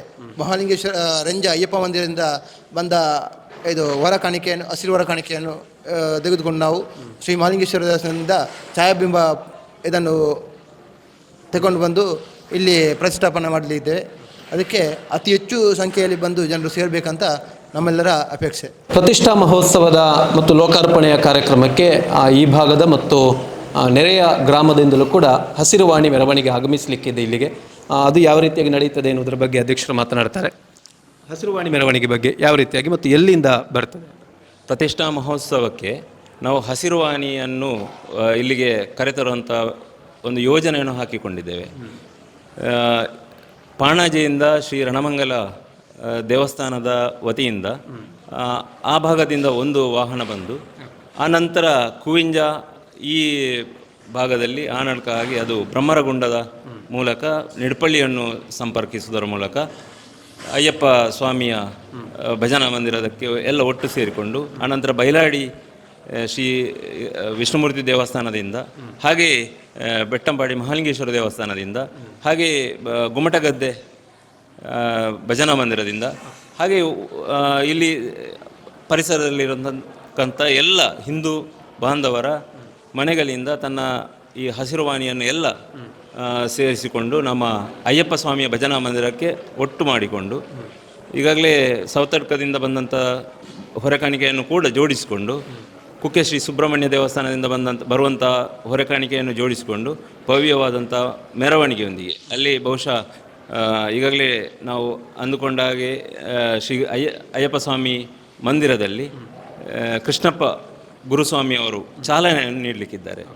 9:30ಕ್ಕೆ ಚಾಲನೆಯನ್ನು ಪಡ್ಕೊಂಡು ದೇವಸ್ಥಾನದಿಂದ, ಶ್ರೀ ಮಹಾಲಿಂಗೇಶ್ವರ ದೇವಸ್ಥಾನದಿಂದ ಛಾಯಾಬಿಂಬವನ್ನು ಅಲ್ಲಿಂದ ಮೆರವಣಿಗೆ ಮೂಲಕ ಇದರ ಜೊತೆ ಸೇರಿಸಿಕೊಂಡು, ಛಾಯಾಬಿಂಬ ಮತ್ತು ಹೊರೆಕಾಣಿಕೆಯ ಜೊತೆ ಸೇರಿಸಿಕೊಂಡು ಕುಣಿತ ಭಜನೆ ಮತ್ತು ಚೆಂಡೆಯ ಒಂದಿಗೆ ಈ ಒಂದು ಕ್ಷೇತ್ರಕ್ಕೆ ಅದು ಮೆರವಣಿಗೆ ಮೂಲಕ ಬರ್ತದೆ. ಇಲ್ಲಿ 10:30 ಸುಮಾರಿಗೆ ಉಗ್ರಾಣ ಮುಹೂರ್ತ ನಡೀಲಿಕ್ಕಿದೆ. ಉಗ್ರಾಣ ಮುಹೂರ್ತದಲ್ಲಿ ವಿಶೇಷವಾಗಿ ನಮ್ಮ ಈ ಒಂದು ಮಂದಿರಕ್ಕೆ ಒಂದು ವಿಶೇಷ ಪ್ರೋತ್ಸಾಹವನ್ನು, ಧನಸಹಾಯದ ಮೂಲಕ ಪ್ರೋತ್ಸಾಹವನ್ನು ಕೊಟ್ಟಂಥವರು ಶಿವಪ್ಪ ಪೂಜಾರಿ, ಅಧ್ಯಕ್ಷರು ಬ್ರಹ್ಮ ಬೈದರ್ಕಲ ಗರಡಿ ಕರ್ನಪ್ಪಾಡಿ ನೊಳಿಯಾಲ್ನವರು. ಅವರು ಅದಕ್ಕೆ ಉಗ್ರಾಣ ಮುಹೂರ್ತವನ್ನು ಮಾಡಲಿಕ್ಕಿದ್ದಾರೆ. ಅದರೊಟ್ಟಿಗೆ ವಿವಿಧ ಗಣ್ಯರು ಅವರ ಜೊತೆ ಸೇರಲಿಕ್ಕಿದ್ದಾರೆ. ಆ ಒಂದು ಕಾರ್ಯಕ್ರಮವನ್ನು ಆ ರೀತಿ ಜೋಡಿಸಿಕೊಂಡಿದ್ದೇವೆ. ನಂತರದ ಕಾರ್ಯಕ್ರಮಗಳು ಸಾಂಗವಾಗಿ ನಡೆಯುತ್ತದೆ. ಈಗಾಗಲೇ ಸಮಿತಿಯವರು ಉಲ್ಲೇಖಿಸಿದರು, ಈ ಭಜನಾ ಮಂದಿರ ಆರಂಭದಿಂದಲೂ ಕೂಡ ಇಲ್ಲಿ ಆರಂಭ ಆಗಬೇಕು ಅಂತ ಇದ್ದರೆ ದೇವರ ಒಂದು ಇಚ್ಛೆ ಇದ್ದದ್ದು ಅದು ಭಜನೆಯ ಮೂಲಕ ಇಲ್ಲಿಯ ಭಕ್ತರು ಒಂದುಗೂಡಬೇಕು ಅಂತ. ಭಜಕರನ್ನು ಒಂದುಗೂಡಿಸಿ ಆ ಮುಖಾಂತರವಾಗಿ ಇಡೀ ಹಿಂದೂ ಸಮಾಜವನ್ನು ಒಟ್ಟುಗೂಡಿಸುವಂಥದ್ದು, ಈ ಭಾಗದ ಎಲ್ಲ ಹಿಂದೂ ಮನೆಯವರನ್ನು ಕೂಡ ಏಕ ಕೇಂದ್ರದಲ್ಲಿ ಒಟ್ಟುಗೂಡಿಸಿ ಆ ಮುಖಾಂತರವಾಗಿ ಧಾರ್ಮಿಕ ಒಂದು ಕೇಂದ್ರವೂ ಕೂಡ ಅಭಿವೃದ್ಧಿ ಆಗ್ತದೆ, ಅದರ ಜೊತೆಗೆ ಇಡೀ ಸಮಾಜ ಕೂಡ ಅಭಿವೃದ್ಧಿ ಆಗ್ತದೆ ಎನ್ನುವಂಥದ್ದು ಆಶಯ ಮತ್ತು ಉದ್ದೇಶ ಕೂಡ ಆಗಿತ್ತು. ಹಾಗಾಗಿ ಏನು 24 ವರ್ಷಗಳ ಹಿಂದೆ ಇಲ್ಲಿ ಆರಂಭಗೊಂಡಂತಹ ಭಜನೆ, ಬಹುಶಃ ಇಲ್ಲಿ ನಡೆಯುವಂತಹ ಒಂದು ಭಜನಾ ಕಾರ್ಯಕ್ರಮ ಯಾವ ರೀತಿಯಾಗಿ ನಡೆಯುತ್ತದೆ, ಪ್ರತಿ ವಾರ ನಡೆಯುವಂತಹ ಭಜನೆ ಅತ್ಯಂತ ಒಂದು ಆಧ್ಯಾತ್ಮ ಮನಸ್ಸಿನಿಂದ ಮತ್ತು ಶಾಂತಿಯುಕ್ತವಾದಂತಹ ಮನಸ್ಸಿಗಾಗಿ ಯಾರು ಅಪೇಕ್ಷಿಸಿ ಇಲ್ಲಿ ಬರ್ತಾರೋ ಅವರೆಲ್ಲರಿಗೂ ಕೂಡ ಆ ದೇವರ ಒಂದು ಅನುಗ್ರಹ ಸಿಗ್ತದೆ ಎನ್ನುವಂಥದ್ದು. ಬಹುಶಃ ಪ್ರತಿ ವಾರದ ಭಜನೆಯಲ್ಲೂ ಕೂಡ ಭಾಗವಹಿಸ್ತಿರುವಂತಹ ನಮ್ಮ ಜೊತೆಗೆ ಧನ್ಯಶ್ರೀ ಕಕ್ಕೂರ್ ಅವರು ನಮ್ಮ ಜೊತೆಗೆ ಇದ್ದಾರೆ.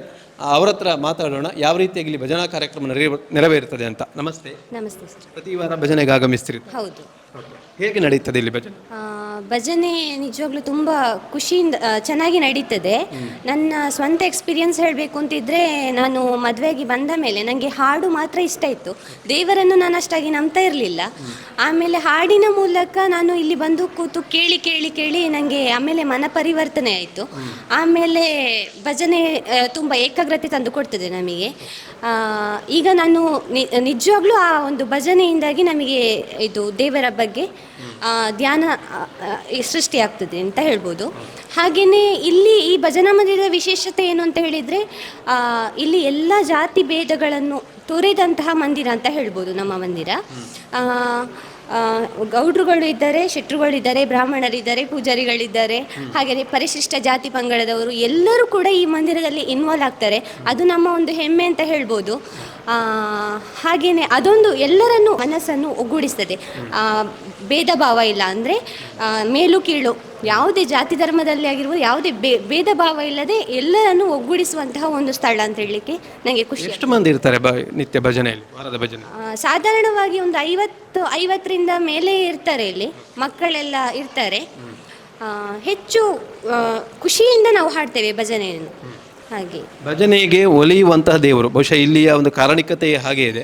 ಹರಕೆ ಭಜನೆ ಹೇಳಿಕೊಂಡಾಗ ಅದಕ್ಕೆ ಇಷ್ಟಾರ್ಥವನ್ನು ಸಿದ್ಧಿಸಿಕೊಡ್ತಾರೆ. ಬಹುಶಃ ನಿಮಗೆ ಅದು ಅನುಭವಕ್ಕೆ ಏನಾದರೂ ಬಂದಿದೆಯಾ?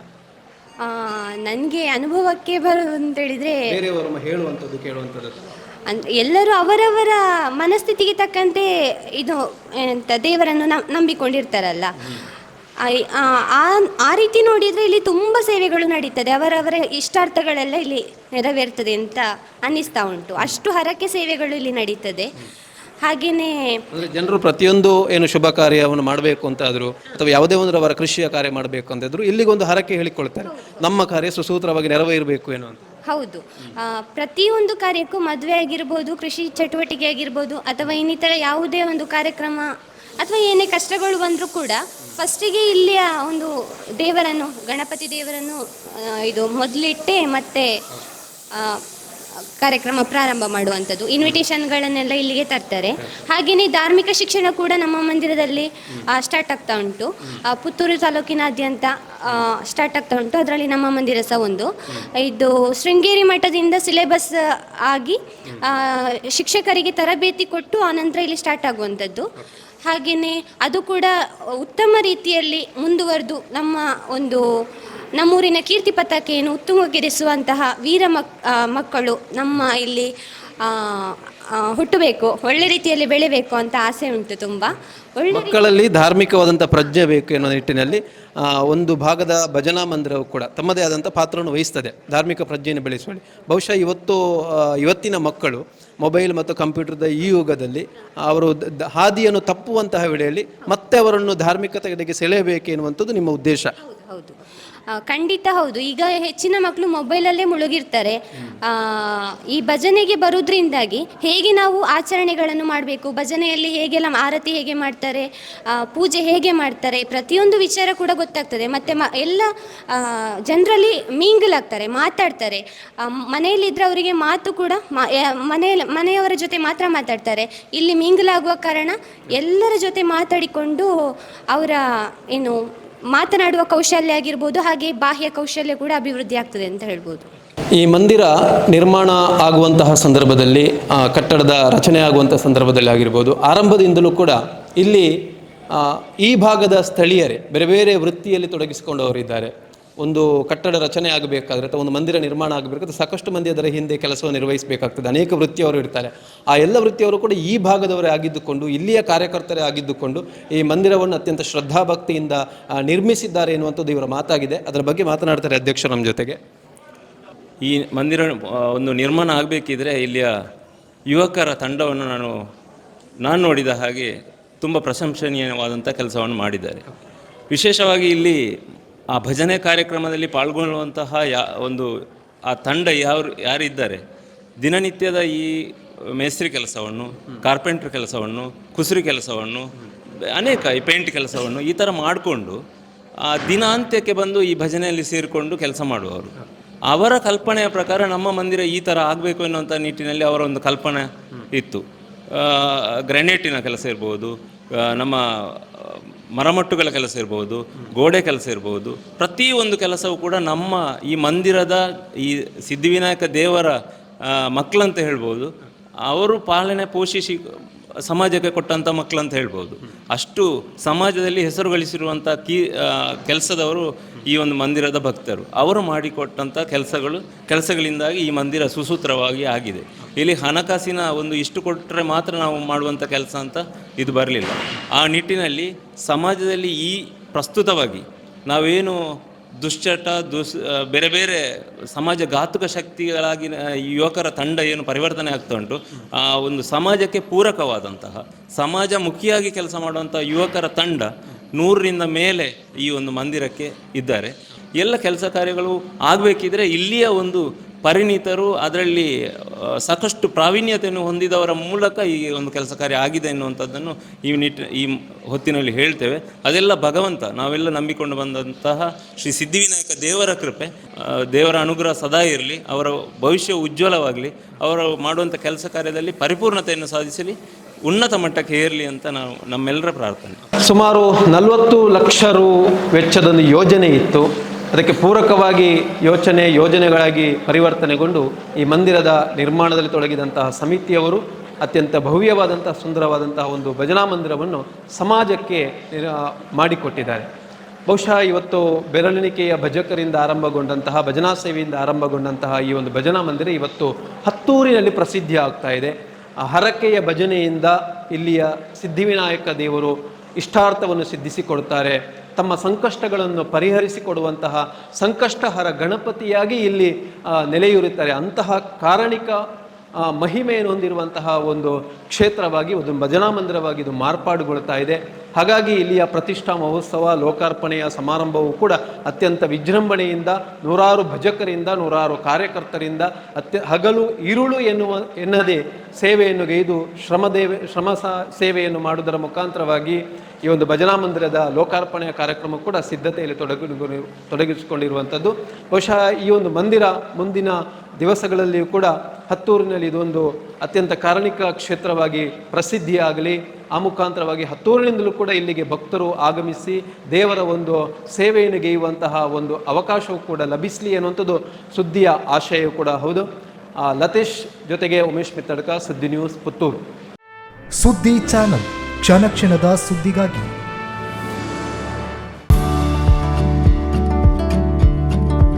ವಿವೇಕಾನಂದ ಪದವಿ ಪೂರ್ವ ಕಾಲೇಜು, ನೆಹರು ನಗರ, ಪುತ್ತೂರು. ಅನುಭವಿ ಅಧ್ಯಾಪಕ ವೃಂದದಿಂದ ಬೋಧನೆ, ವಿಶಾಲ ಜ್ಞಾನ ಭಂಡಾರವನ್ನ ಹೊತ್ತ ಗ್ರಂಥಾಲಯ, ವಿಶಾಲವಾದ ಪ್ರಯೋಗಾಲಯಗಳು. ನೀಟ್, ಜೆಇಇ, ಸಿಇಟಿ ಹಾಗೂ ಸಿಎ ಫೌಂಡೇಶನ್ ಕೋರ್ಸ್ಗಳಿಗೆ, ಐಎಎಸ್, ಐಪಿಎಸ್ ನಂತಹ ಸ್ಪರ್ಧಾತ್ಮಕ ಪರೀಕ್ಷೆಗಳಿಗೆ ತರಬೇತಿ. ವಿಕಸನ ಟಿವಿ ಹಾಗೂ radio Panchajanya 90.8 FM, college bus ವ್ಯವಸ್ಥೆ, ಕ್ರೀಡೆಗೆ ಒತ್ತು ಕೊಟ್ಟು ವಿಶಾಲವಾದ ಕ್ರೀಡಾಂಗಣ, ವಿದ್ಯಾರ್ಥಿನಿಯರಿಗಾಗಿ ಕಾಲೇಜ್ ಕ್ಯಾಂಪಸ್ನಲ್ಲೇ ಪ್ರತ್ಯೇಕ ವಸತಿ ನಿಲಯಗಳು, ಅರ್ಹ ಬಡ ಪ್ರತಿಭಾವಂತ ವಿದ್ಯಾರ್ಥಿಗಳಿಗಾಗಿ ಹಲವು ವಿದ್ಯಾರ್ಥಿ ವೇತನಗಳು, ಪ್ರತಿ ವರ್ಷವೂ ರಾಷ್ಟ್ರ ಅಂತಾರಾಷ್ಟ್ರೀಯ ಮಟ್ಟದಲ್ಲಿ ಸಾಧನೆಗೈಯುತ್ತಿರುವ ವಿದ್ಯಾರ್ಥಿ ಸಮೂಹ. ನಮ್ಮಲ್ಲಿ ಲಭ್ಯವಿರುವ ಕೋರ್ಸ್ಗಳು: ವಿಜ್ಞಾನ ವಿಭಾಗ, ಪಿಸಿಎಂಬಿ, ಪಿಸಿಎಂಸಿ, ಪಿಸಿಎಂಎಸ್, ಪಿಸಿಎಂಎ, ವಾಣಿಜ್ಯ ವಿಭಾಗ, ಎಸ್ಸಿಬಿಎ, ಎಸ್ಸಿಬಿಎ, ಇಸಿಬಿಎ, ಕಲಾ ವಿಭಾಗ, ಎಚ್ಇಪಿಎಸ್. ಭಾಷೆಗಳು: ಇಂಗ್ಲಿಷ್, ಕನ್ನಡ, ಹಿಂದಿ, ಸಂಸ್ಕೃತ. ವಿವೇಕಾನಂದ ಪದವಿ ಪೂರ್ವ ಕಾಲೇಜು, ನೆಹರು ನಗರ, ಪುತ್ತೂರು.